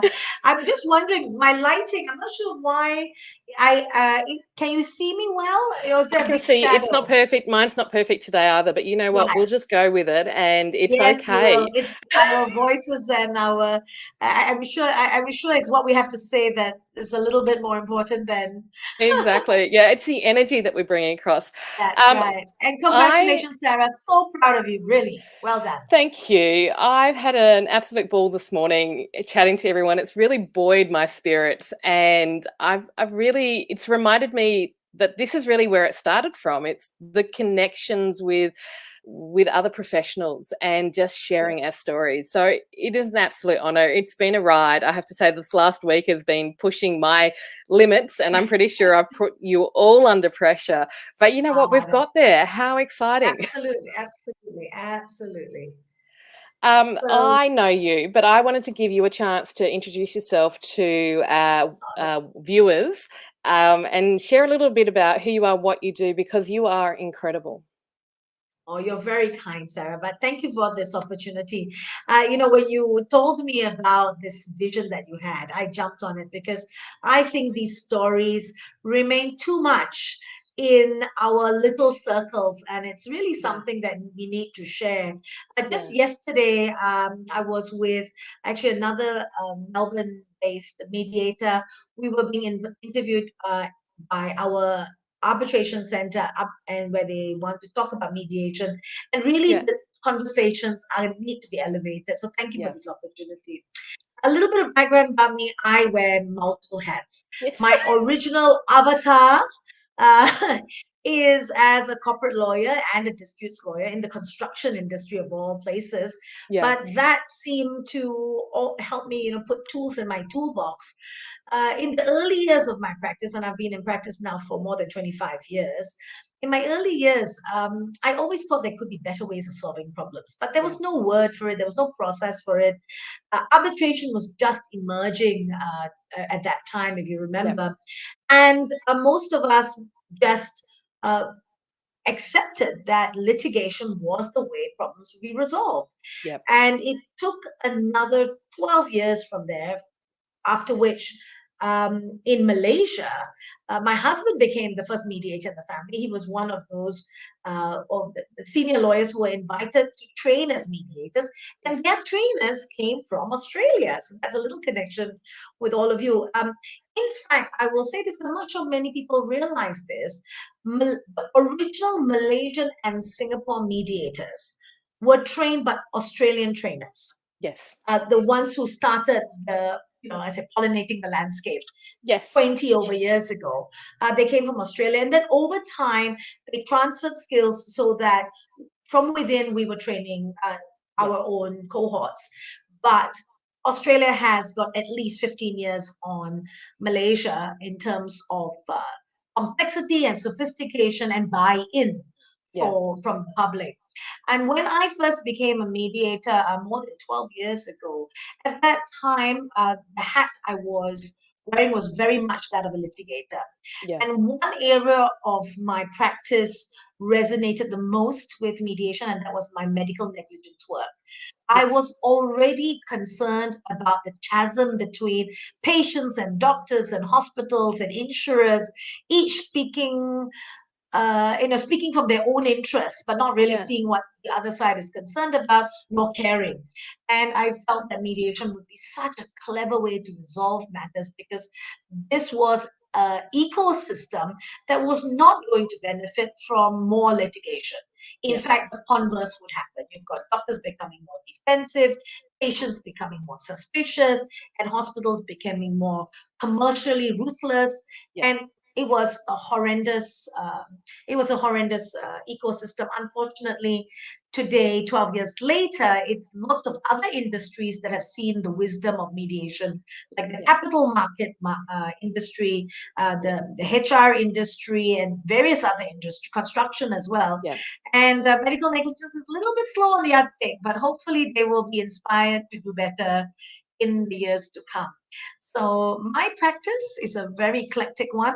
I do everything from construction mediation and mediation advocacy. I do a lot of capital market mediation and adjudication. And although that was not my first goal, I do a lot of family-related mediation. And that includes everything from matrimonial matters, co-parenting, separation agreements, inheritance issues, elder care issues, post-divorce mediations, family office, asset realignment mediations. So people are starting to see, at least in the family context, that not everything should go to court. There's only a certain basket, and if that basket erodes to legal fees and really a winner-loser narrative, it may not necessarily bode well for it won't necessarily bode well for family relationships. So I'm seeing a shift towards mediation in Malaysia, but we've got a way to go here. It's funny you say that. I think, you know, so I've been practicing mediation for 26 years now. I'm a second generation practitioner. And I would say that Australia led the way for many years. And that's fantastic. You and I talk about this. I feel like the rest of the world is so rapidly picking up that mantle and taking the industry forward. And in fact, thinking innovatively about how we do it and thinking about how what we do as mediators can be applied to different professions and different practices. And so myself, I'm actually looking international for the inspiration. I'm looking international from the new trends and the people that are thinking differently about this. So, you know, the work that you are doing in Malaysia, you say that you've got a long way to go, but you've actually done incredible work. And particularly during COVID, the way that you worked and your group worked to create the mediation bill. Was it mediation bill during COVID? Yes, so it was a temporary measures act. It was a temporary measures during COVID. And what we had highlighted to the government was, look, there's going to be a lot of disputes. A lot of the cash is going to be locked. And courts are closed or access is difficult. Arbitration also will have its challenges. Consider mediation, because mediation can be done online as well as in person, very flexible. The formalities are much less rigorous. And to the credit of the Malaysian government, they saw the wisdom in that and actually not only created a COVID-19 mediation center, they picked up the most important thing, which was to pick up the bill of the mediator. And I have been pushing for respectful recognition of the role of mediators. It is not a job for the rich, the retired, and the bored who just want to do something as a favor for someone. The narrative has to be that these are serious people and this is a serious job that they take. It's not that they have nothing else better to do. And therefore, the mediator who takes his or her time to navigate parties in a dispute ought to be remunerated, and they were given a respectable a fee for doing that job. So yes, Malaysia needs to sing its praises for that. It certainly does, and you too in it. Like, huge congratulations. I think that not only does your country benefit from this, but the profession of mediation does. And one of the things that I've grappled with over the years is seeing mediators having done so much for free. It devalues what we do, and it devalues the power of this process, and it is so critical. So it is about us telling this story. We've got to sell the story of how beneficial a good mediator and the mediation process can be to effective problem solving and getting back to business and not being in that place of conflict forever and being able to move forward. And the catchphrase that we found resonated in the business community was, it's time to unlock the cache, because while you're feuding, the cache is locked. And a lot of times that captures the imagination of at least one of the parties. Yeah. And an undersung segment of the stakeholders. So I look at mediation from a thought leadership aspect as well, apart from being a practitioner. And we recognize that mediation advocacy was underserved, undertrained, underrecognized, underrespected, underutilized. Yes. And one of my inspirations was a mediation lecture that I heard in Singapore in 2014. And this was a multinational, and the general counsel said that they do not put anyone on their the law firm panel unless they had a mediate first strategy or the ability to come up with a mediate first strategy.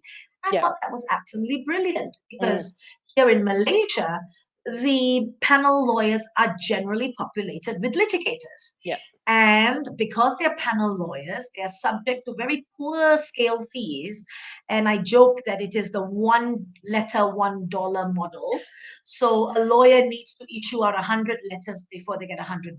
I mean, I'm exaggerating, of course, but you know what I mean. Yeah.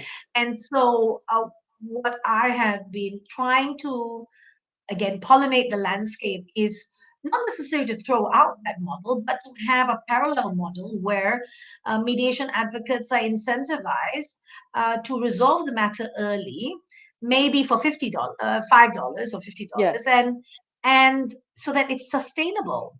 And if they are not able to resolve it at mediation, to hand off to litigators who then will take it and be the problem fighting ninjas that some of the companies believe they should have in the picture. That's right. I think that the issue here is sustainability. And in August last year, some of us were in Bangkok at a round table. It was just a think tank. And we identified that sustainability in mediation as a profession has not even been spoken about. We don't talk about mediation being something people can put their children through university and save for retirement for. And if you notice, arbitrators never apologize for ad valorem fees. That's right. And it's in my arbitration circles, I'm an arbitrator as well, that my good friends call this out and say, what's wrong with you mediators? Yes. Don't you have self-respect? And, being mediators, we take it on board and we think, yes, what is the messaging that we are giving out to everyone? We think that we deserve a medal for doing things for cheap and free, but instead it's creating a counterbalance of, you clearly have no self-respect if you're going to be doing for free or cheap, because we arbitrators state our fees and people willingly pay for the winner-loser narrative. So something that we need to think about going forward. Look, I can't wait to carry this conversation on, because I really do believe from a mediation perspective that this is us taking ourselves seriously and what we do seriously. And in empowering not just ourselves, but the parties too, because when they pay for a service, they actually respect the service and more invested in getting an outcome. So I applaud you for the work that you're doing. And I have Chris in the waiting room. Look, we've already had our gin story, but what is your preferred way to wind down, to have a drink at the end of the day? What do you do to keep yourself grounded and have some fun? Well, as life evolves, I've got a pair of teenage twins. I make it a point to hang out with them, talk to them. And that's really my, I think in pockets of time, I've got different ways of winding down and relaxing. I love playing games with my girls, as long as they want to be playing games with me. In a few years' time, we'll be off to university, and I'll be calling you, and we'll be having a Zoom chat over more gin and tonic, I'm sure. That's right. I hear you. So very simple pleasures, Sarah, right now. It's home and family. Yeah, I'm right with you. My kids are a little bit younger than yours, but I think that's what's keeping us real, right? So I'm going to let Chris into the room and she can say hi to you. Hey, Chris, welcome to the studio. I missed Hello from Kuala Lumpur. I'm going to leave you all. This is a wonderful conversation, Sarah. Oh, I've had so much fun. So Chris is in New Zealand, you're in Malaysia, and I'm here in Perth, Australia. So how cool is that? We are connecting globally as well. So thank you, Shanti. We'll be in touch and let's plan that trip to your direction for some sort of event. I think it'll be brilliant. Absolutely. I'm counting on it. See you. Enjoy your See you chat, later. Chris. Thanks. Bye-bye. Bye. Hey, Chris Muir-Smith, welcome to the studio. How are you? Look, I'm going to have a sip of coffee while I can. I'm going to get myself organised. I don't know what is happening. I might have to put some glasses on. Why you've only got half my face? No, it was because I had 3 people on the screen, but you're looking beautiful. You are there now. We are looking good. Hey, welcome to the conversation. And to the launch of Mediation Beyond COVID. How exciting to have this book getting out into the world. I know, absolutely. And when when we all had an opportunity to read everyone else's stories, we're a pretty exceptional bunch. I know that sounds pretty, I mean, no, we are pretty amazing. Yes, wave those flags. It's been an honour pulling everyone together. And look, this is the first time for me doing an anthology. I have to say I'm already planning my next one. I can't believe I'm saying that, but I am, because I've loved bringing people together and I've loved the stories. So Chris, not everybody knows you. I certainly do. I've worked with Chris off and on over the last couple of years. We've worked quite closely together during some very difficult conflict cases for clients. Very situations. Yeah. So I wanted to give you a chance just to introduce yourself to the world. Tell everyone a little bit about what you do. Thank you. So I am an HR consultant. I've been working in this field for about 30 years. I have a small HR consultancy in Mandurah in WA, and probably a fair chunk of my time, as I talk about in my chapter, is dealing with the crunchy side or the dark side of HR, which I actually enjoy. Not everyone actually likes to get in there and resolve conflict, but I get a real thrill by actually taking my clients on really uncomfortable journeys, and for them to actually come to the realization that there is actually light at the end of the of the tunnel, and there are resources in place to make sure they don't find themselves in that situation again. Yeah. And people might get a bit squirmy about taking them on a difficult journey, but I think that's the whole point of us talking about mediation beyond COVID and conflict, is that actually ignoring it doesn't make it go away. And, Karen and I talked this morning about how important it is to lean into these difficult situations, because when we lean in, we can actually start to understand and problem solve. So the work that you do, what I really admire about it is that you do it with real integrity and a focus on process, and that yes, it can be uncomfortable, but you're holding a line.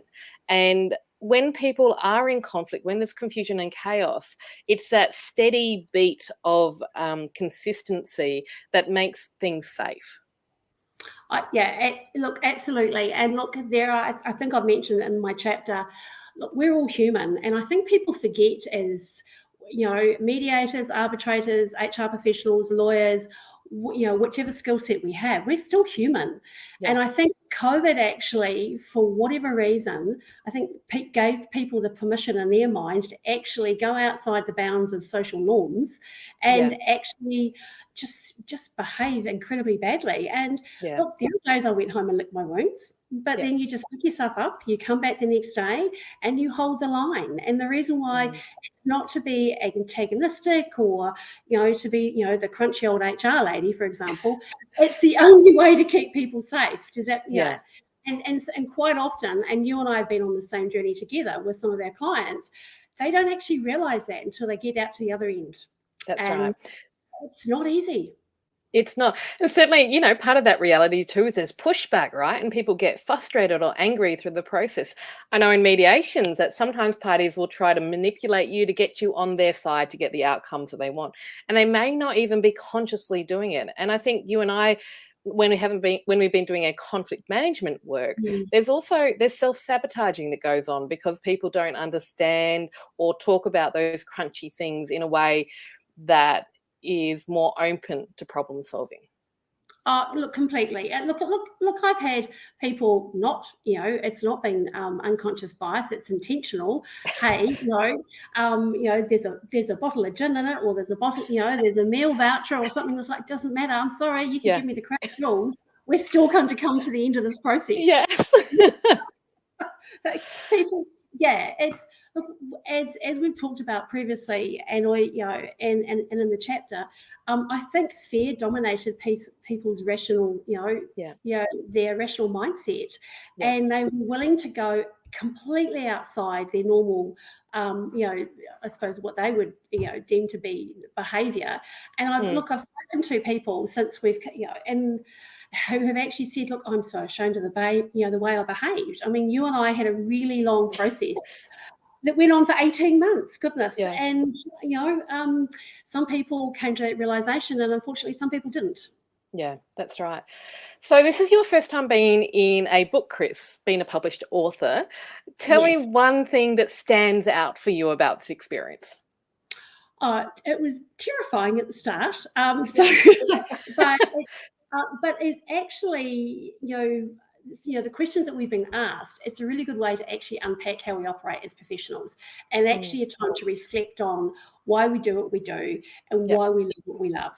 And for myself, a lot of the questions that you ask me in my interviews is actually part of, I suppose, going to be the framework for my team when we go back to work, whether they realise it or not. So and it's just a safe way of operating, and it's a really good way to just reinforce that, what we do is actually good work, and we are good at what we do because we actually, we've been doing this for a wee while. I've been doing this for 30 years. Yes, we've made mistakes. I can't always say that I've been proud of some of my reactions. I mean, as we talked about in the book, I asked one gentleman how he got his legal degree, but you're human. Exactly. And that was, everyone needs to read the book to see now what I mean by that. So, that it is, look, if people are human. Look, I wouldn't have an industry, here at HR, if people were not unpredictable.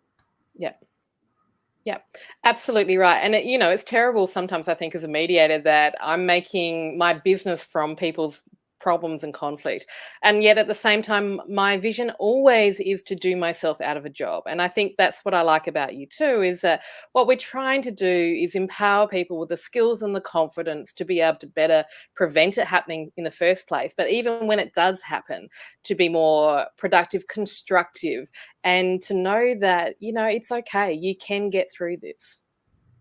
And look, I completely agree. I mean, I'm constantly saying, as you know, to some of my clients, when you won't need me. They go, oh, I'm always going to need you. No, you won't. I haven't done my job properly if you still need me in 6 months' time or 18 months' time. And, I know there are some HR professionals that think, that my team are completely mad because we're constantly doing ourselves out of work. But that's why we have a reputation that we attract our clients. Is that we're not a cash cow. We don't look for cash cows. Does that make sense? It does. Chris, I have Hazel in the waiting room, so we're going to bring her in very shortly. But before we do, it's your turn. You and I, we're in the same state, and we do work together. So we've shared a gin or two over the last couple of years in COVID time. What is your drink of preference? What do you enjoy winding down to? Oh, goodness. Well, obviously gin.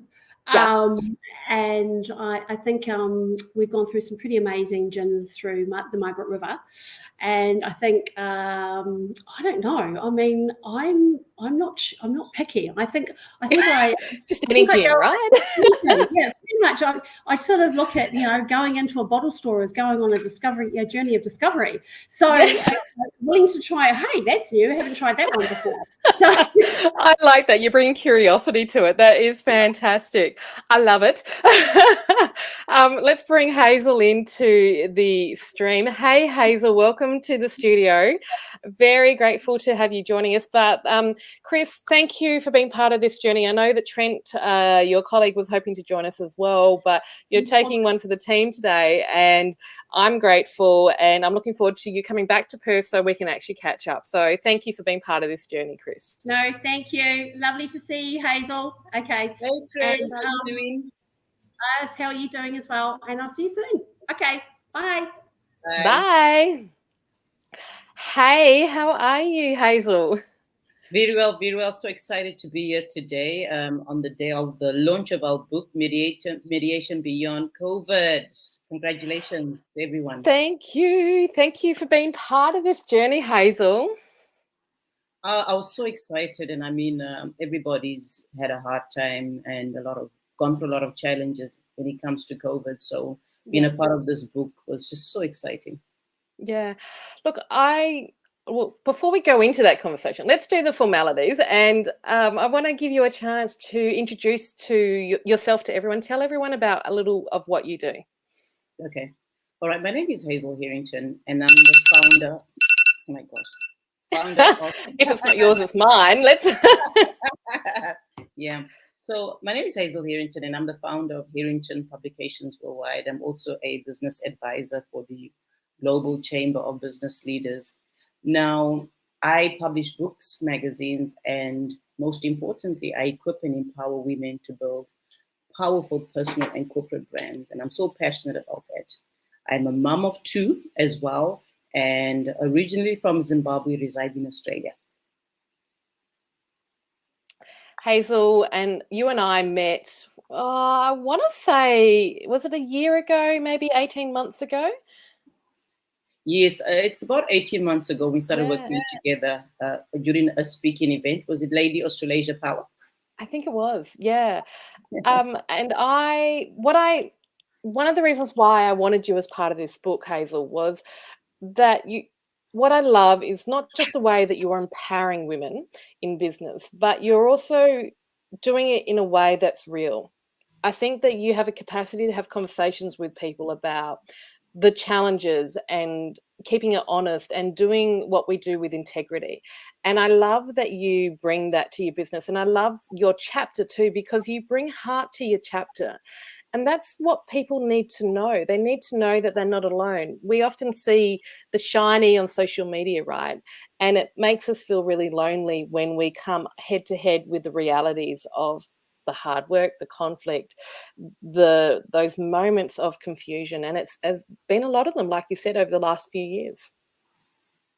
Yeah, the reality is that social media is not what it is. When you look at somebody online, you have to meet with somebody in person to really get to know somebody.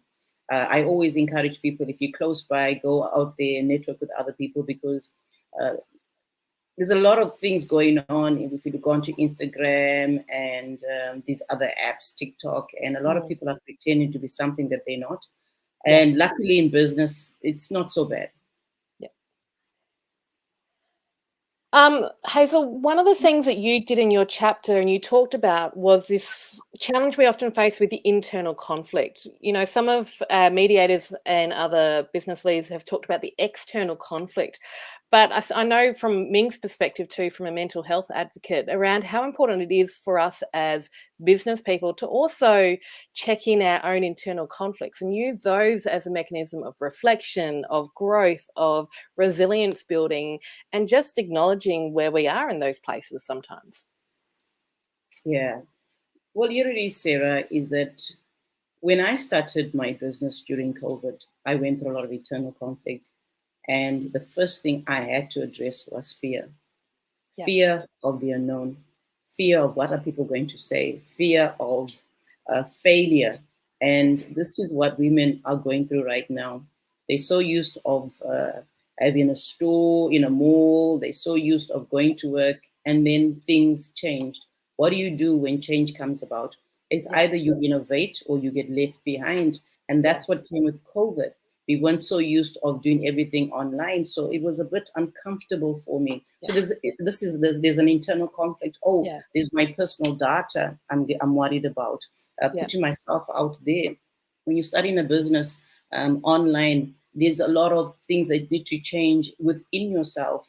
You have to overcome the fear of going on video, interacting, commenting online, because for you to network with other people, there's the commenting, engaging, and I wasn't used to that.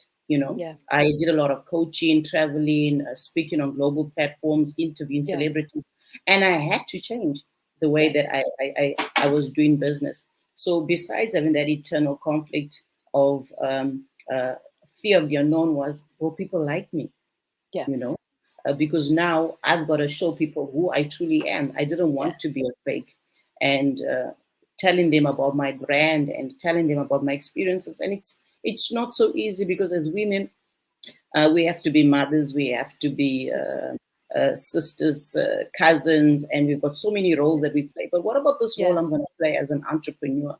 Should I just be myself? Should I be half myself? Should I be maybe fake it till I make it? So there's a lot of pressure, and we don't talk about this internal conflict to say, do I do business with this person? There's that conflict that comes to say, I've heard this about them, I'm reading this online, but when I speak to this person, they're different.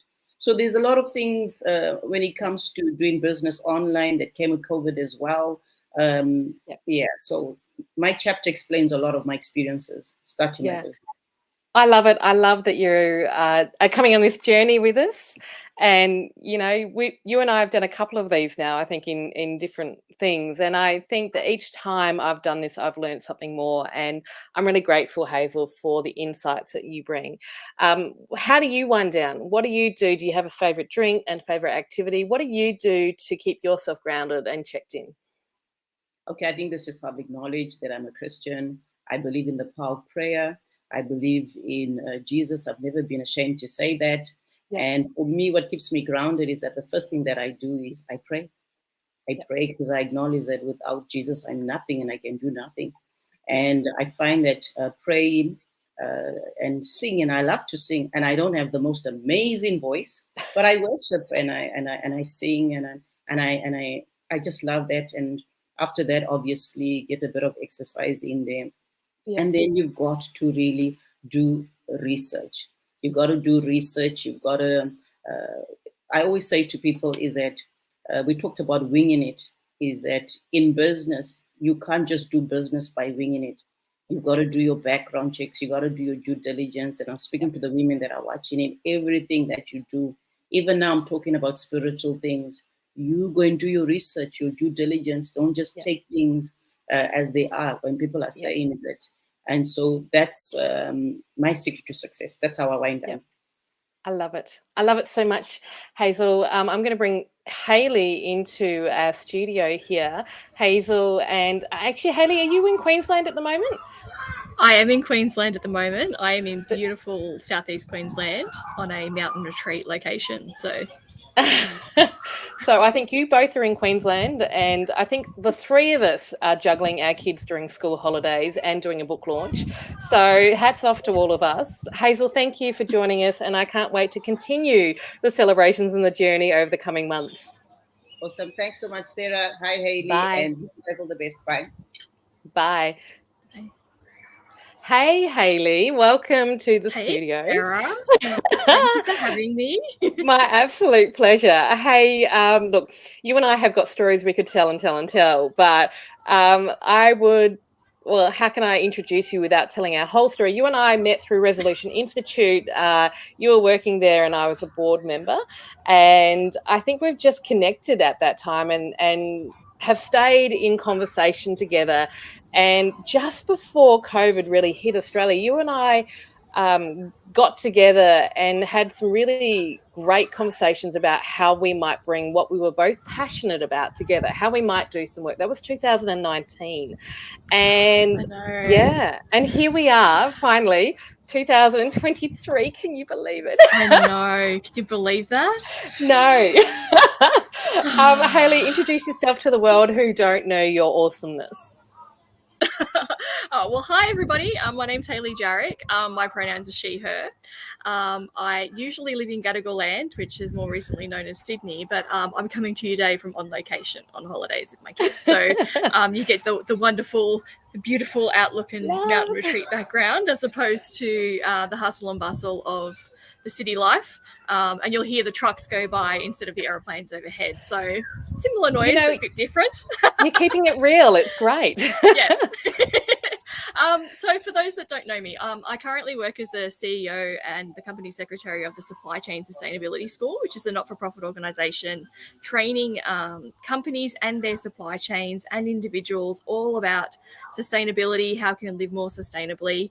And it's a rather unique sort of setup in that it's free to learn and that companies pay the way for everybody. And those corporations also collaborate in developing a lot of material online. So it's a good, fun little not-for-profit exercise. And it also affords me the opportunity to volunteer a few places. So I'm a director on the Responsible Steel Board, which is a global stewardship organisation trying to decarbonise and improve the sustainability of the global steel industry. I volunteer with Planet Arc and do some work with their Australian Circular Economy Hub. I volunteer with WWF and do some work with their Materials Embodied Carbon Leaders Alliance, which is trying to decarbonise the building industry. I'm a scout leader. I do lots of stuff for my kids around school. And I love every minute of it. And it's just a lifestyle where I do get to do that fun stuff of getting paid to work and then volunteer where I like to make a difference in the world. Look, you exhaust me when you just, every time you do that introduction about everything that you do. But it inspires me too, because you're out there, you know, you do your work, but you're also making a difference in daily life. And you're showing, and this comes across in your chapter too, you're reminding people that it doesn't have to be this big global impact. You can change the world in your everyday life. You can just volunteer in one way. And I love that you inspire me, but you're inspiring everyone and making it possible. So I really, with deep respect, am very grateful to have you as part of this book, but also for the work and the conversations that you are having around the globe about sustainability, around how we care for our future and about what we can do to make a difference. Oh, thank you so much. I think you sort of said how we first met. We sort of just clicked, like we'd been friends for years. And I think I've really, really valued our friendship and our being colleagues with each other, not just friends, and really sort of being able to work off of each other's expertise in that true collaboration sense.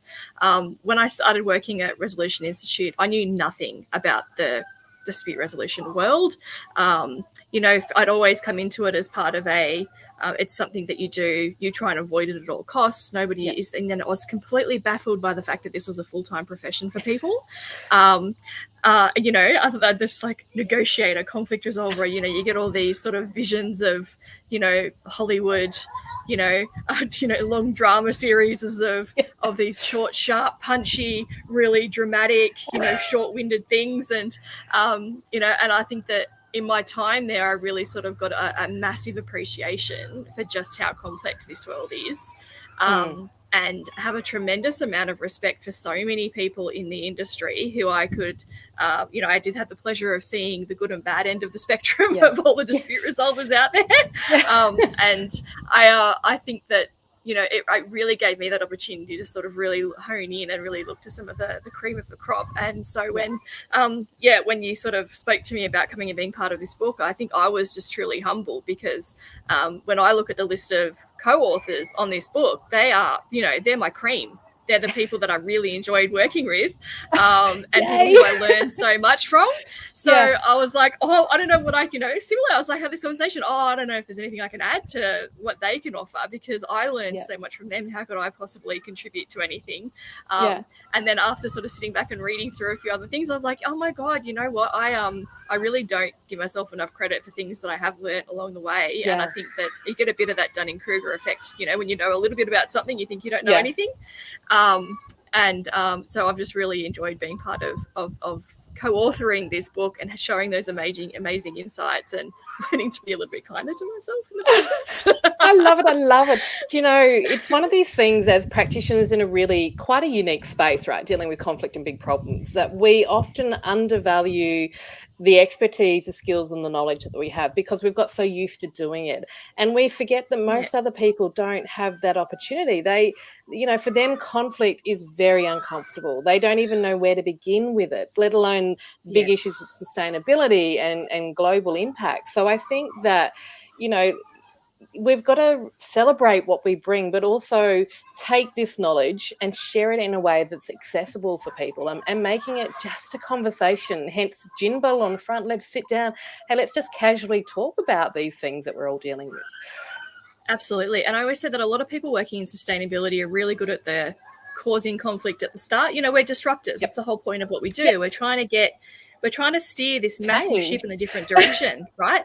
And that's, you know, you have to get in there. You have to challenge people's stereotypes, challenge the business as usual, challenge the way that people are thinking about a lot of things. And then that, you know, once the spanner's been thrown, you then got to deal with it, right? And I think that there's this tendency where you go, okay, well, I've done part A, now I have to do part B. And so I found that just working, you know, in sustainability and having worked in conflict and learning some of those skills, I mean, I feel like I'm a better practitioner because I can then deal with the end of it. And even in my role now where I go and I talk to people about things, we have like really uncomfortable conversations around people's belief systems, right? So whether that's from, you know, climate change is a big one because apparently people believe that's a belief system for some people as opposed to their science. And so, but actually having that conversation, oh, really, it's interesting that you don't believe in climate change, you know? Can we talk through that? Because I really like to hear your point of view about why that is. And I think if we're going to change the world, there's a lot of people that like to hang in their circles of everyone and sing from the same hymn book. And it's, you know, but if we're going to actually make a difference in this world, you have to get out into the world where people don't always agree with you and then have some difficult conversations and work your way through those if we're going to do anything to get anyone through this. So I think, these skills is just such an amazing skill set that everyone should have, especially in that space, especially this decade. Absolutely. Look, and I've got this vision now in my head, Hayley, of people throwing a group of people, someone running up with their spanner, throwing it into the group, causing mayhem, and then taking off. And you're right, because that's what, you know, a lot of people do. And then who is left to deal with the messiness of how do we negotiate through this? And so in a way, what I hope this book does is encourage people to not necessarily throw the spanner in, maybe place the spanner in there and then work out what do we do with this spanner together, like this is it, what are we going to do together, mess and all, right? Definitely. And I think it's just that work through it. I think there's I see a lot of people in the sustainability industry will just walk away from it and say they don't get it. They don't get it. And they think it's a communication issue. They'll talk about it like it's an intellect issue of what that is. And I just no, these people are humans and you've got to work with humans in a human way, and you're challenging their entire system and way of operation, and their life's becoming more difficult because they have to change things the way that you have to do them differently. They then start to judge all of their own behaviors for the past 20 years and feel guilty about some of the things that they didn't know they were doing wrong. And then working with that. And then that's just not in a climate change sense. We do a lot in the social sense as well. So, you know, really challenging people on how they address the LGBTIQ community. You know, I get a lot of pushback on, it's been a really conscious thing that I've decided to start doing is when I introduce myself, I'll give my pronouns. And a lot of people go, oh, we didn't realize that that's a thing that you needed to do. I was like, I don't need to do it. But I know that when I do it, other people in that community who are constantly forced to be the only ones in the room that have to share their pronouns because they're seen as being the odd ones out, and isn't it self-explanatory for everybody else? It makes them feel more included. I can actually, by doing that, I can show that I'm an ally and that it's a safe space for people to live, breathe and work in, and then be able to communicate those things in different ways. So I think that it's just being that little bit more mindful. And, you know, when I first had the conversation about it, I was like, oh, I didn't really want to do it. It makes me feel uncomfortable. You know, it's not really for me. Aren't only people who are trans supposed to do that? So, you know, am I just being really woke and and being that weird person in that room that's trying to do that? And And then when someone stepped me through that conversation to have that, I then went through this whole process of feeling really guilty that I hadn't been doing it before, that how many people had I made feel really awkward in a room, and then all the times when I could have done it differently or coulda, shoulda, woulda throughout. And then I go, you know what, I can't change any of that past, but I can change how I'm going to move into the future, and I can apologise for any hurt that I've given before, and then try and work to remediate some of that harm with people. I love it. Hayley, you and I could keep talking forever and ever. And I know we're going to, because you and I have some very exciting things happening in the future. But we'll park that to next week, maybe. To wrap it up, because I've got Vikram in the studio waiting room. Drink of preference, in fact. Oh, so I don't normally drink a lot. I tend to sort of go with the flow of whoever's in the room, but I do love a good iced tea. So anything you can mix in that. So I was in Tennessee recently, and they said Tennessee whiskey and a sweet iced tea is a pretty good cocktail to go with. So that's not a bad one. But yeah, other than that, everyone will know me. I'm up for a cup of tea anytime. Cup of tea, yeah. I think yours has to be cup of tea, knowing your love of teapots and teas. Mikkel in Taiwan was an iced tea lover. His was, I think he said, strawberry and mango iced tea was his preference. Currently on a blend of like a flowery Earl Grey that I got at Harrods. So I'm like, that's my favourite at the moment. Wow, that's awesome. I love it. So teas, we're adding this to the list of fabulous ways to wind down. I'm going to bring Vikram into the studio. You can say hi. Hey, Vikram, thank you for joining us. Hi, Sarah. Hey, Vikram. Hayley and Vikram meet each other via Zoom, and look, we've had so much fun today. Hayley, enjoy the rest of your holidays. We've got exciting news to share with the world, probably next week, maybe. Yes. There's lots going on, and we'll keep this conversation going. Thank you so much. Sounds great. Thanks, guys. See ya. Bye, Amy. Hey, Vikram. I'm pretty well. It's been, the time it tells me, it's over 2 hours we've been going this morning. I'm not quite as practiced at doing long interviews as you are, and I am really grateful to have you join me today. Thank you for being a part of this book, Mediation Beyond COVID.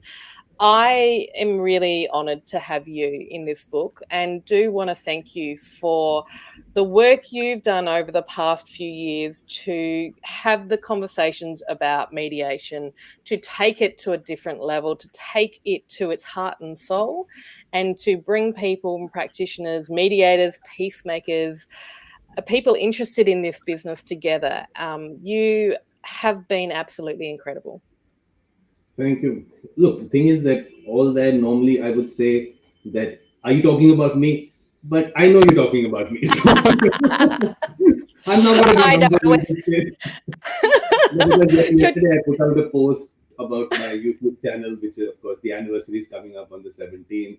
Yeah. And then I listed out all the things that have happened. And then I get to know, yes, I have done a lot. I do see that. But it's all happened. It's just happened. I mean, I don't even know. It's just been conversations. But the only thing, Sarah, is that a conversation person, you asked him to contribute to a book. And a person who doesn't read books. So.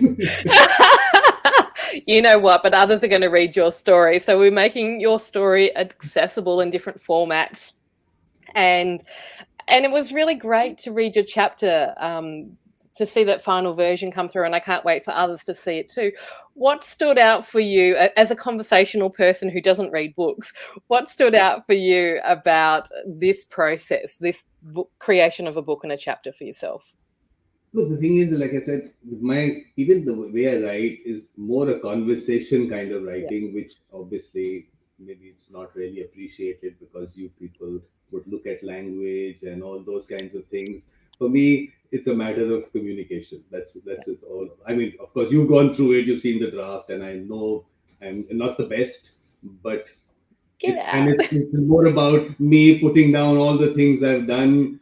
But that's what I've done in COVID. Yes. So what else do I do?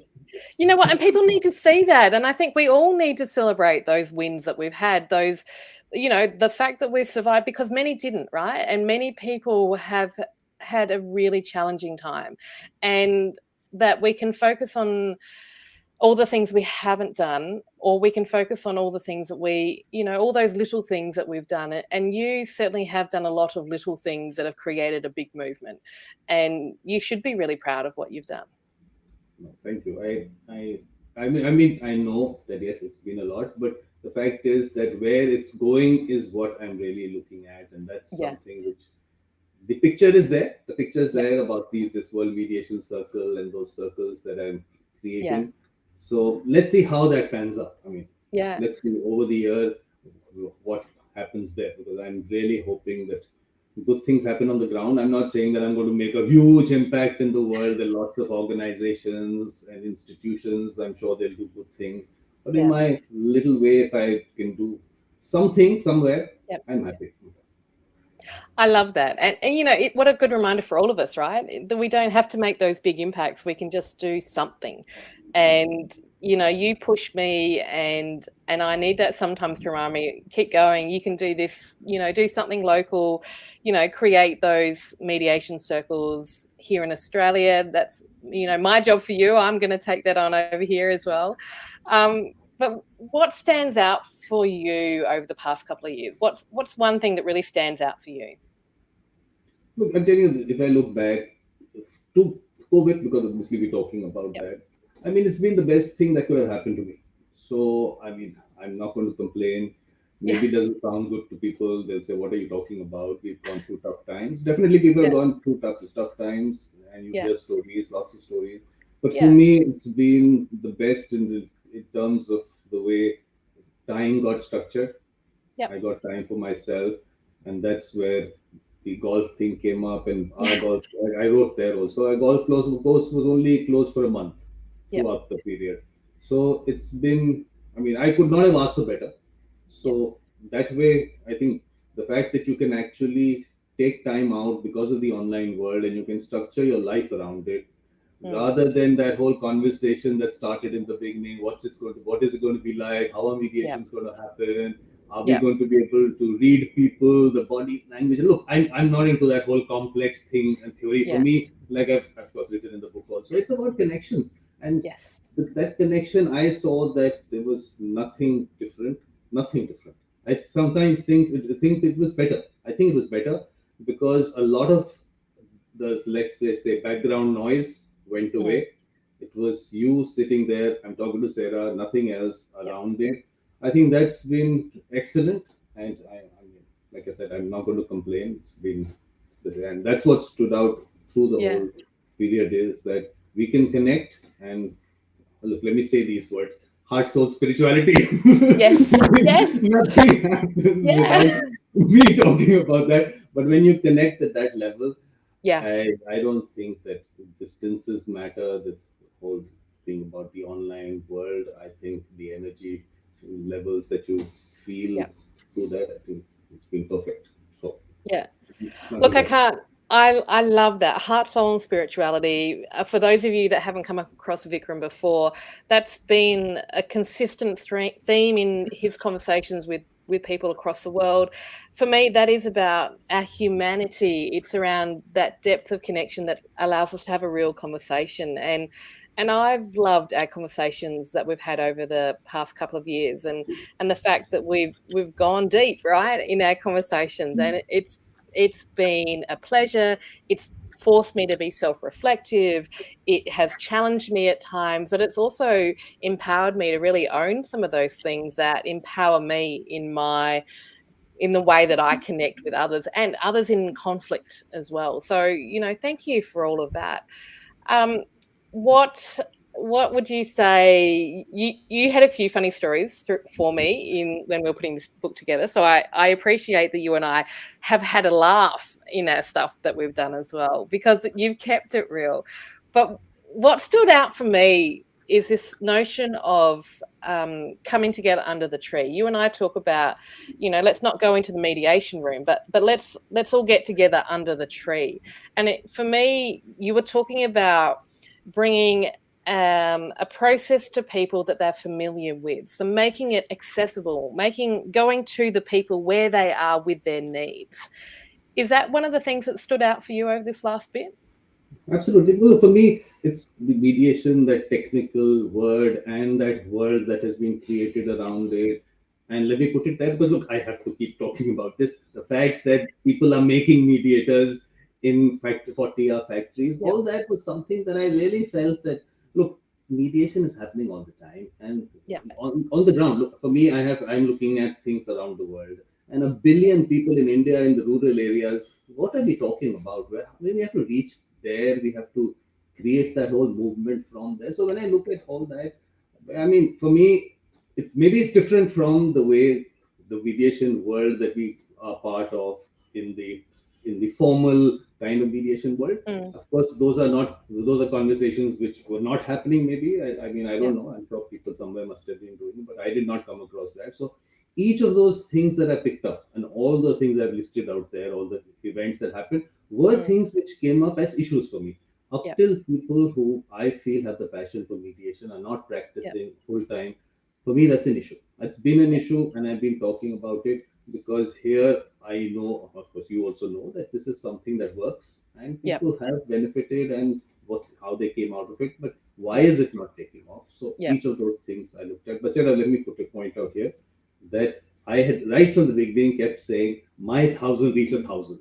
So with what you're doing is something that I wanted everyone who was part of those conversations to take forward, because a Yep. thousand reach a thousand, a million people out there. Yes. We could have over the last 2 years, but doesn't matter.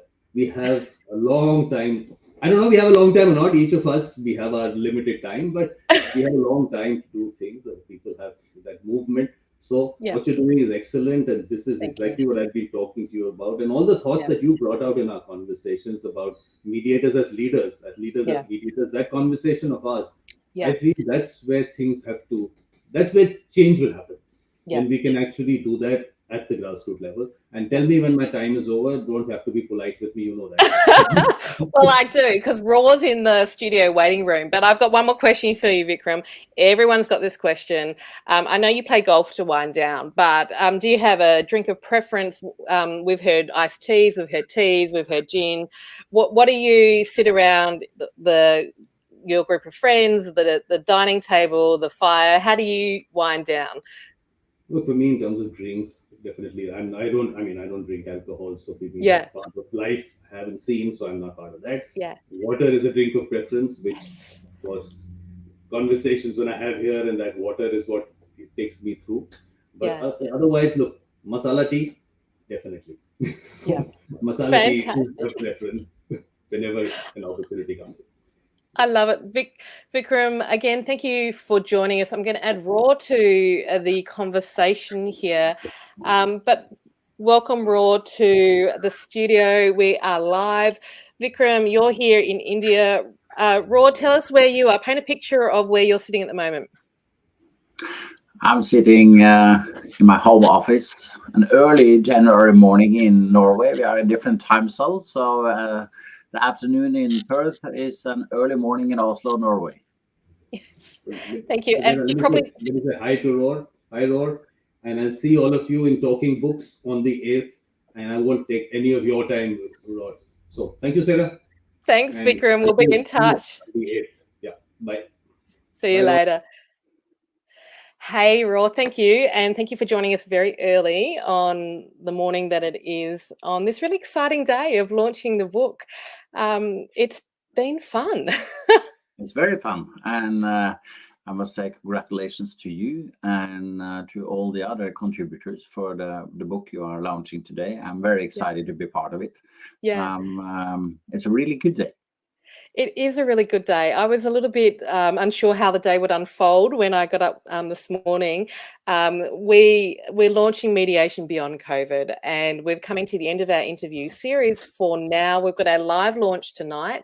You can purchase the book on kmdbooks.com, and it will be available on Amazon as well. We're going to be doing a big push on Amazon through our socials very shortly. So to all our viewers and listeners, jump on and join the fun. But Raw, you and I met last year sometime. You delivered a talk, a workshop that I just loved. I loved because it felt like you were talking my language.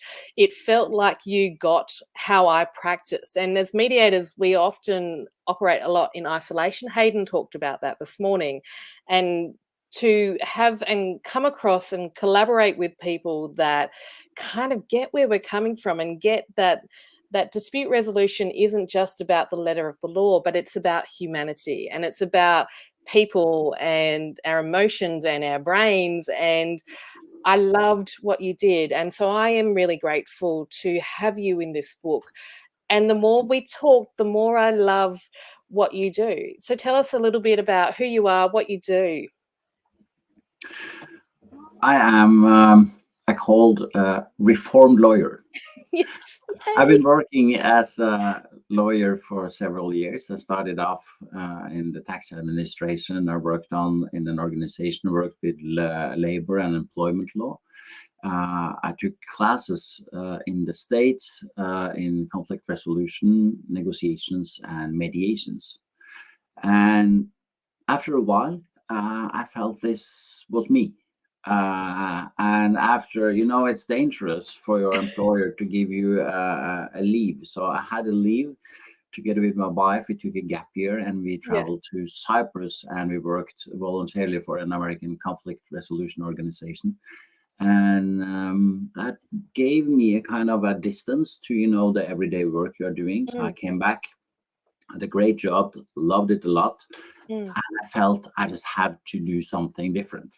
Yeah. So after inspiration from a lot of friends and colleagues that I met around the world, I decided in 2017 that I need to resign from my job. I wanted to start a new company. And then I started Regular Negotiation Institute in September 2017. So that had been a great ride. Of course, COVID hit, as we this is why we connect and we sit here today talking about the book. And that was a really challenging time when COVID hit and everybody shut down. So all the trainings I've been doing was, of course, on site. So what is happening when everything shuts down? Yes, my business almost shut down as well. You and a lot of other people, right? What did he say? You and a lot of other people. I am a lot of other people. Yes, that's true. But it turned out good. And this is part of what I wanted to talk about in your book. Because it's many times you're standing there on the brink of should I go? Should I not go? And together with a colleague that I collaborated with, I decided to go online. And that had changed quite a lot for me. It has. And you're really setting a high standard now. Like you're taking what you did before and you've adapted, but you've elevated as well. So it's not just taking what you used to do, you've taken it to a whole new level. And I feel like your interdisciplinary insights have added a richness to this business that we needed, right? That we were becoming quite insular. So for me, you're really setting that example of multidiscipline practice, how we really help people problem solve, negotiate, deal with the messiness of life in really productive ways. So a huge congratulations for you in that work. Thank you. And I want to say thank you to all the people I'm collaborating with. The field we are working in is a cross field. And that is part of why I find it so interesting working with colleagues from many different areas. Maybe it's the mindset of lawyers that we think that mediation, negotiation, conflict resolution is our area. I'm collaborating with several lawyers, excellent people. I'm also collaborating with other people with different backgrounds, with different professionals, and learning. And the more I'm studying, the more I'm going in and trying to meet people from different areas. I see the diversity in where we come from, but we have one common thing, and that is to help people in a good way, efficient way, and that is time, it's money, and it's emotions. And that brings me to the element that I mentioned in my chapter when I talked about the negotiations with the brain in mind. Because it's so much more than the law, the paragraphs, the agreements. And to find that also when we often think about that, that's the family law, that's the divorce, etc. But look into when people are working in M&A, it's a lot of emotions. It's a lot. Even when you suit up in you will see the ego drive, the emotions, my part, my company, divorce yours, etc. So to be able to see that, I feel we need, as lawyers, we need to learn a lot from other professions. And that is a great way to work in this field, because you meet so many excellent people. Look, I kind of feel like, in a way, your business and what you're doing is very reflective of this book as well, right? So this book has got 20 contributors from over 10 countries. They're not just mediators, they're not just lawyers. We've got HR, we've got IT, we've got marketing, we've got people in sustainability. There's a real mix and diversity of gender, of culture, of professional backgrounds. And yet there's a real consistency of these people and an enriching of each other's stories. They're layering. And I think that's a great example for all of us around how we can move forward. Yeah, and I'm looking very much forward to read the other 19 chapters to discover what you explain now. And this is part of what I wanted to try to contribute into the book, to see part of my stories and see how they have elaborated. And I just need to briefly comment, because I work a lot with negotiation and mediation competitions. And part of it I needed to talk about in this book, and I want to say it now, was the sentence from a very brilliant and nice Indian student I met in a competition, when he leaned back in his seat and he said, "This is a mind game." And they changed their whole strategy. What they did, my work was only to be a sparring partner with them after the round, and try to give them some inputs how they could do. So it was all the honor to them what they did, but it was just to see the change in him, and I could literally see it on the screen. And that short sentence, "This is a mind game," says a lot about what we have to do with ourselves. And I have to do the change. I want to contribute. I hope that we can do together. But I cannot point at you and ask you, Sarah, to change. I need to start that work. And for me, that sentence has meant a lot later on. I have goosebumps from that, and I think it's so powerful. And I hope people, we're obviously going to be taking snippets out of these interview series, but to remind everyone that as we navigate through these times of conflict and confusion, of change, it's very easy to blame the other person or look to them to fix it. But like you said, let's start internally. Let's start with our own mindset and how we approach this, because we can influence that more than everything else to a high extent. A lot more than many think they can. But we are tuned. We have a brain that have give us a lot of help to be alert when it's dangerous. And of course, I've been in this conflict for quite a long time. That says a lot about how our brain are alert. And we are alert on the communication, and we know the non-verbal communication in addition to the verbal.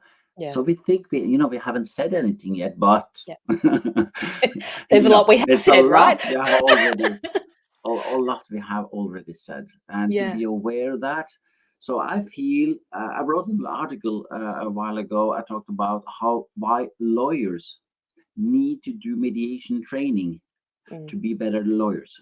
Yeah. And I think part of that is because the mediators, they need to have that objective view into the conflicts. They need to see from both sides, take the opposite view, take the perspective changes, challenge each other. Yeah. And I had a training yesterday, and one of the participants, he said, you know, what I do, I always negotiate quite intensely with my client. And with my client, so my client could see both the possible upsides, the possible downside, but also to challenge the client to see how do they see it, and how can I adjust my approach into their approach to me. So it's a lot to learn than we didn't learn at university in the field of law, and that we need to add on to be good peacemakers. I love it. And you're leading the way, and I'm really honored to have you in this book. So thank you, Raw, for joining this book, joining the process. You get the question that everyone else has got as well. Do you have a drink of preference? Do you have something that you do that helps you wind down? We've heard iced teas, we've heard water, we've heard gin, we've heard walking. What is it that allows you just that moment of pause? Moments of pause have been I'm more when a wine drinker than a gin drinker. So I would like to have a very good glass of Pinot Noir and relax with a good book, or I have a good walk out in the fresh Norwegian air. Oh man, that sounds amazing right now. It's rather hot here in Perth, and some crisp air in my face would be perfect. Thank you so much. I'm going to bring Shri into the room. I don't think the two of you probably haven't had a chat yet either, but Hi, Sarah. again, Hello. Hey Shri, welcome to the live studio. What a day it has been for Sarah. Unbelievable, right? And we're still going. We're only non-stop. That's right. Yeah, we're halfway through. Raw, we're going to be in touch soon. We're going to, I don't know, I haven't even told you this yet, but I reckon we keep this process rolling, this conversation definitely rolling.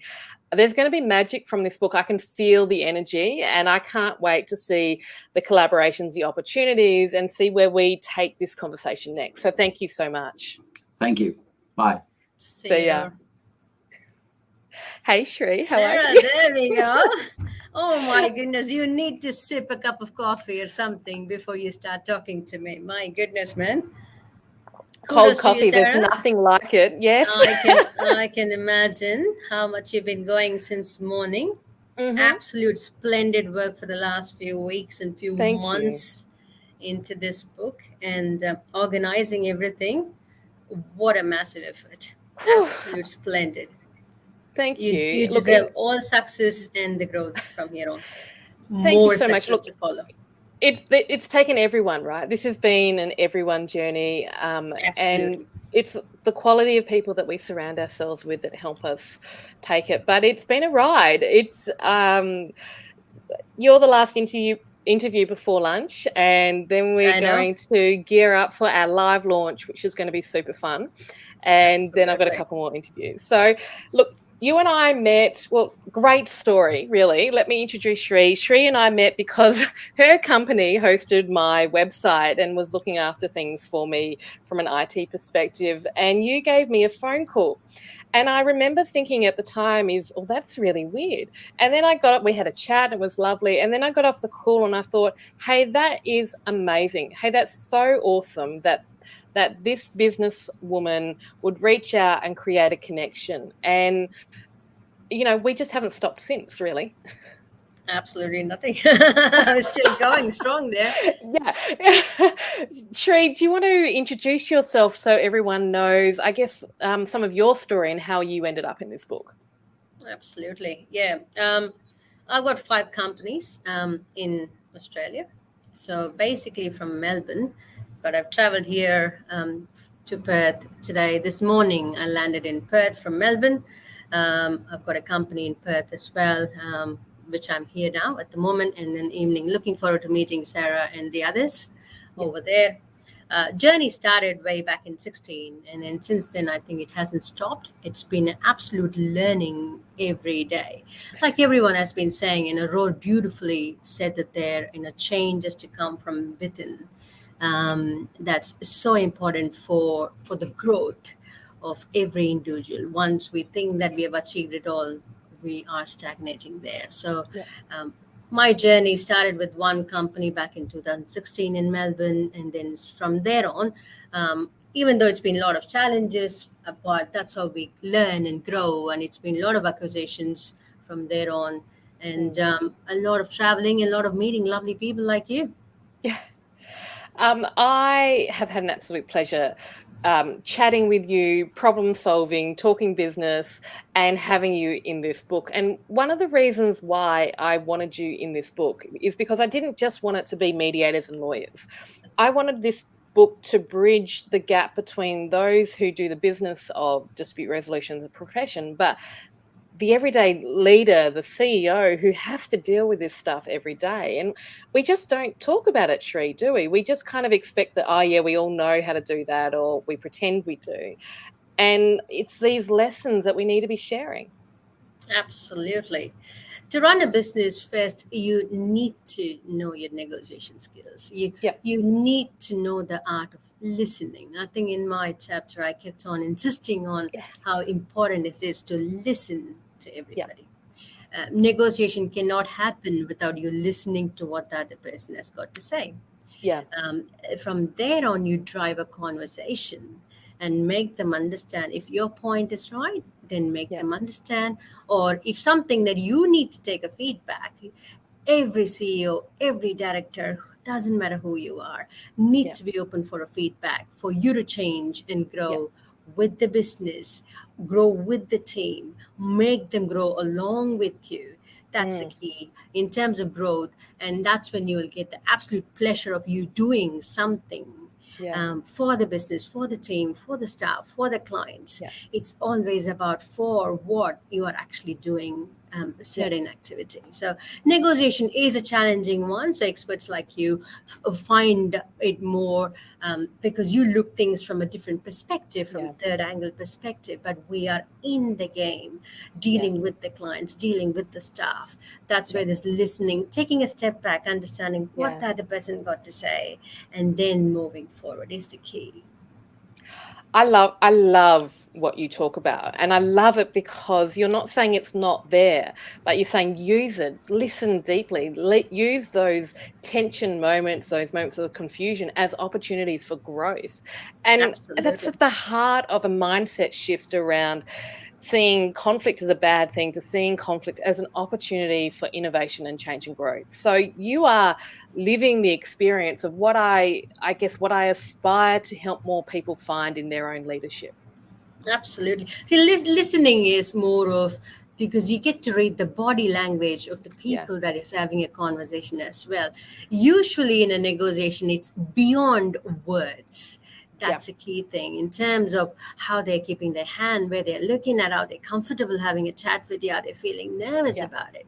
So based on those clues is when you actually have a proper conversation with whoever it may be. It can be just having a glass of wine. How are they feeling when they're with you? So again, it's been a journey. It's been learning from each other. I always say to my staff, it's always learning from each other. Keep your eyes and ears open all the time for your growth.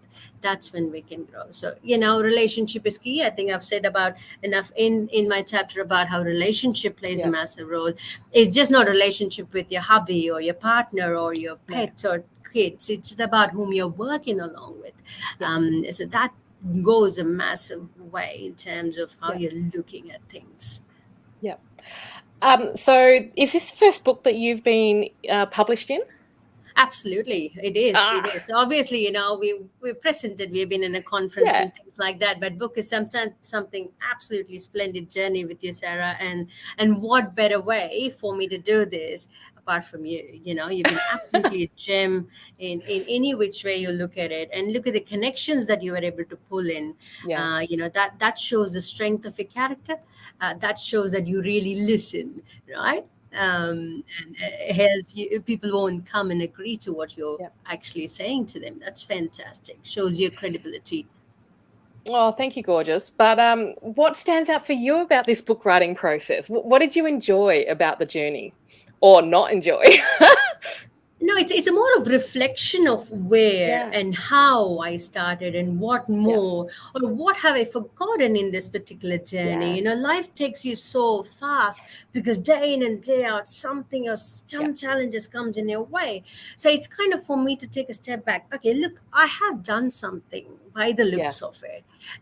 Maybe I need to, these are the areas, maybe I can work on it. You know, listening to the other authors here, how gorgeous they are in a different industry, how they're coming across in terms of being humble, you know, wanting to learn. That's all key. For me, the takeaway from this writing is, you know, I'm after all not that bad, you know, started very, very, very young age, and I wouldn't call myself old yet, but, you know, sometimes the challenges that you battle makes you think, am I in what age group? I'm not too sure about my age group now, but it's good and bad in running your own business. But look, you, as long as you age graciously and as long as you're learning and giving it back to the people that you're working with, that's the key. It's absolutely beautiful. Shri, as we wrap up the morning interview session, look, I know that you are a bit of an adrenaline junkie and love to do fun things to wind down. That's it. What else? Do you have a favorite drink? Do you have a favorite go out for a meal? What do you like to do to wind down after a crazy day? As you know, Sarah, lovely people around me with a glass of wine. I would love it if there's no glass of wine. Just water with nice people and having a laugh, not talking about work. Yes, life. I love it, and we will do some of that tonight. Shri, okay. I'm so grateful. I will see you tonight. We'll be in touch. At 5 o'clock. Yep. Thank and you I'm flying for joining. straight to the airport from there on. So I know, you're incredible. So, everyone check out this woman. She is incredible, and I'm very grateful to have her here to celebrate with us today. So thank you, Shri. Right? So everyone. See you soon, Sarah. Take care. See you soon. Bye. See you. Bye. Well, everyone, what a mammoth effort. It has been 2 hours and 39 minutes of conversation. We'll take extracts out of this to share it with you so you don't have to sit for 2 hours to watch it all. But listen, I'm really grateful for this group of authors. Not everyone could make it. Some people are still on holidays. Some people are in court doing work and doing the business. So a shout out to those people that couldn't. Joanne McMillan couldn't make it. Trent Petherick couldn't make it. Lawrence Boyle couldn't make it. And Ken Cloak couldn't make it, but everyone else who did, thank you so much. You'll be able to purchase this book through kmdbooks.com or Amazon through your local suppliers of Amazon. We'll be doing socials very shortly to promote it and provide you with the links to make it really useful and easy. I do again want to say that profits from this sale of this book go to Mediator Beyond Borders Oceania. That's a not-for-profit that is doing the business of peacemaking. They are working across Pacific. They are working to connect peacemakers, to empower peacemakers, and to really make a difference. You don't have to be a mediator to support this cause. You can be just someone who wants to support peacemaking. They know that a lot of the business at the moment is really complex issues around sustainability, around environment, and how we work through these big issues. So it's a great cause, close to my heart, and I'm really proud to be supporting them. I'm really proud of the authors that have joined us today. This book has been designed for those in leadership positions, whether you're a mediator, a CEO, a HR professional, or manage teams. It gives you insights into managing people dynamics. People, messiness, life. What do we do with these things and how do we work through problems? How do we future focus? It's full of tips, stories, case studies, a little bit of humor, because we can't be in the serious space all the time. We've got to have joy, we've got to have fun, and we've got to have connections. I hope this book helps you connect with some fabulous people, with each other, and empower you with the confidence to have those hard conversations that hope can hold you through, even in the darkest moments. We've all experienced that in COVID, many dark moments. Many people have suffered deeply. Many people have lost businesses, have lost lives. And we want to honour that. And we want to honour that by moving forward with hope, with compassion, with grace. Thank you, everyone, for joining me. Please stay in touch. We've got so much to share, and thank you very much.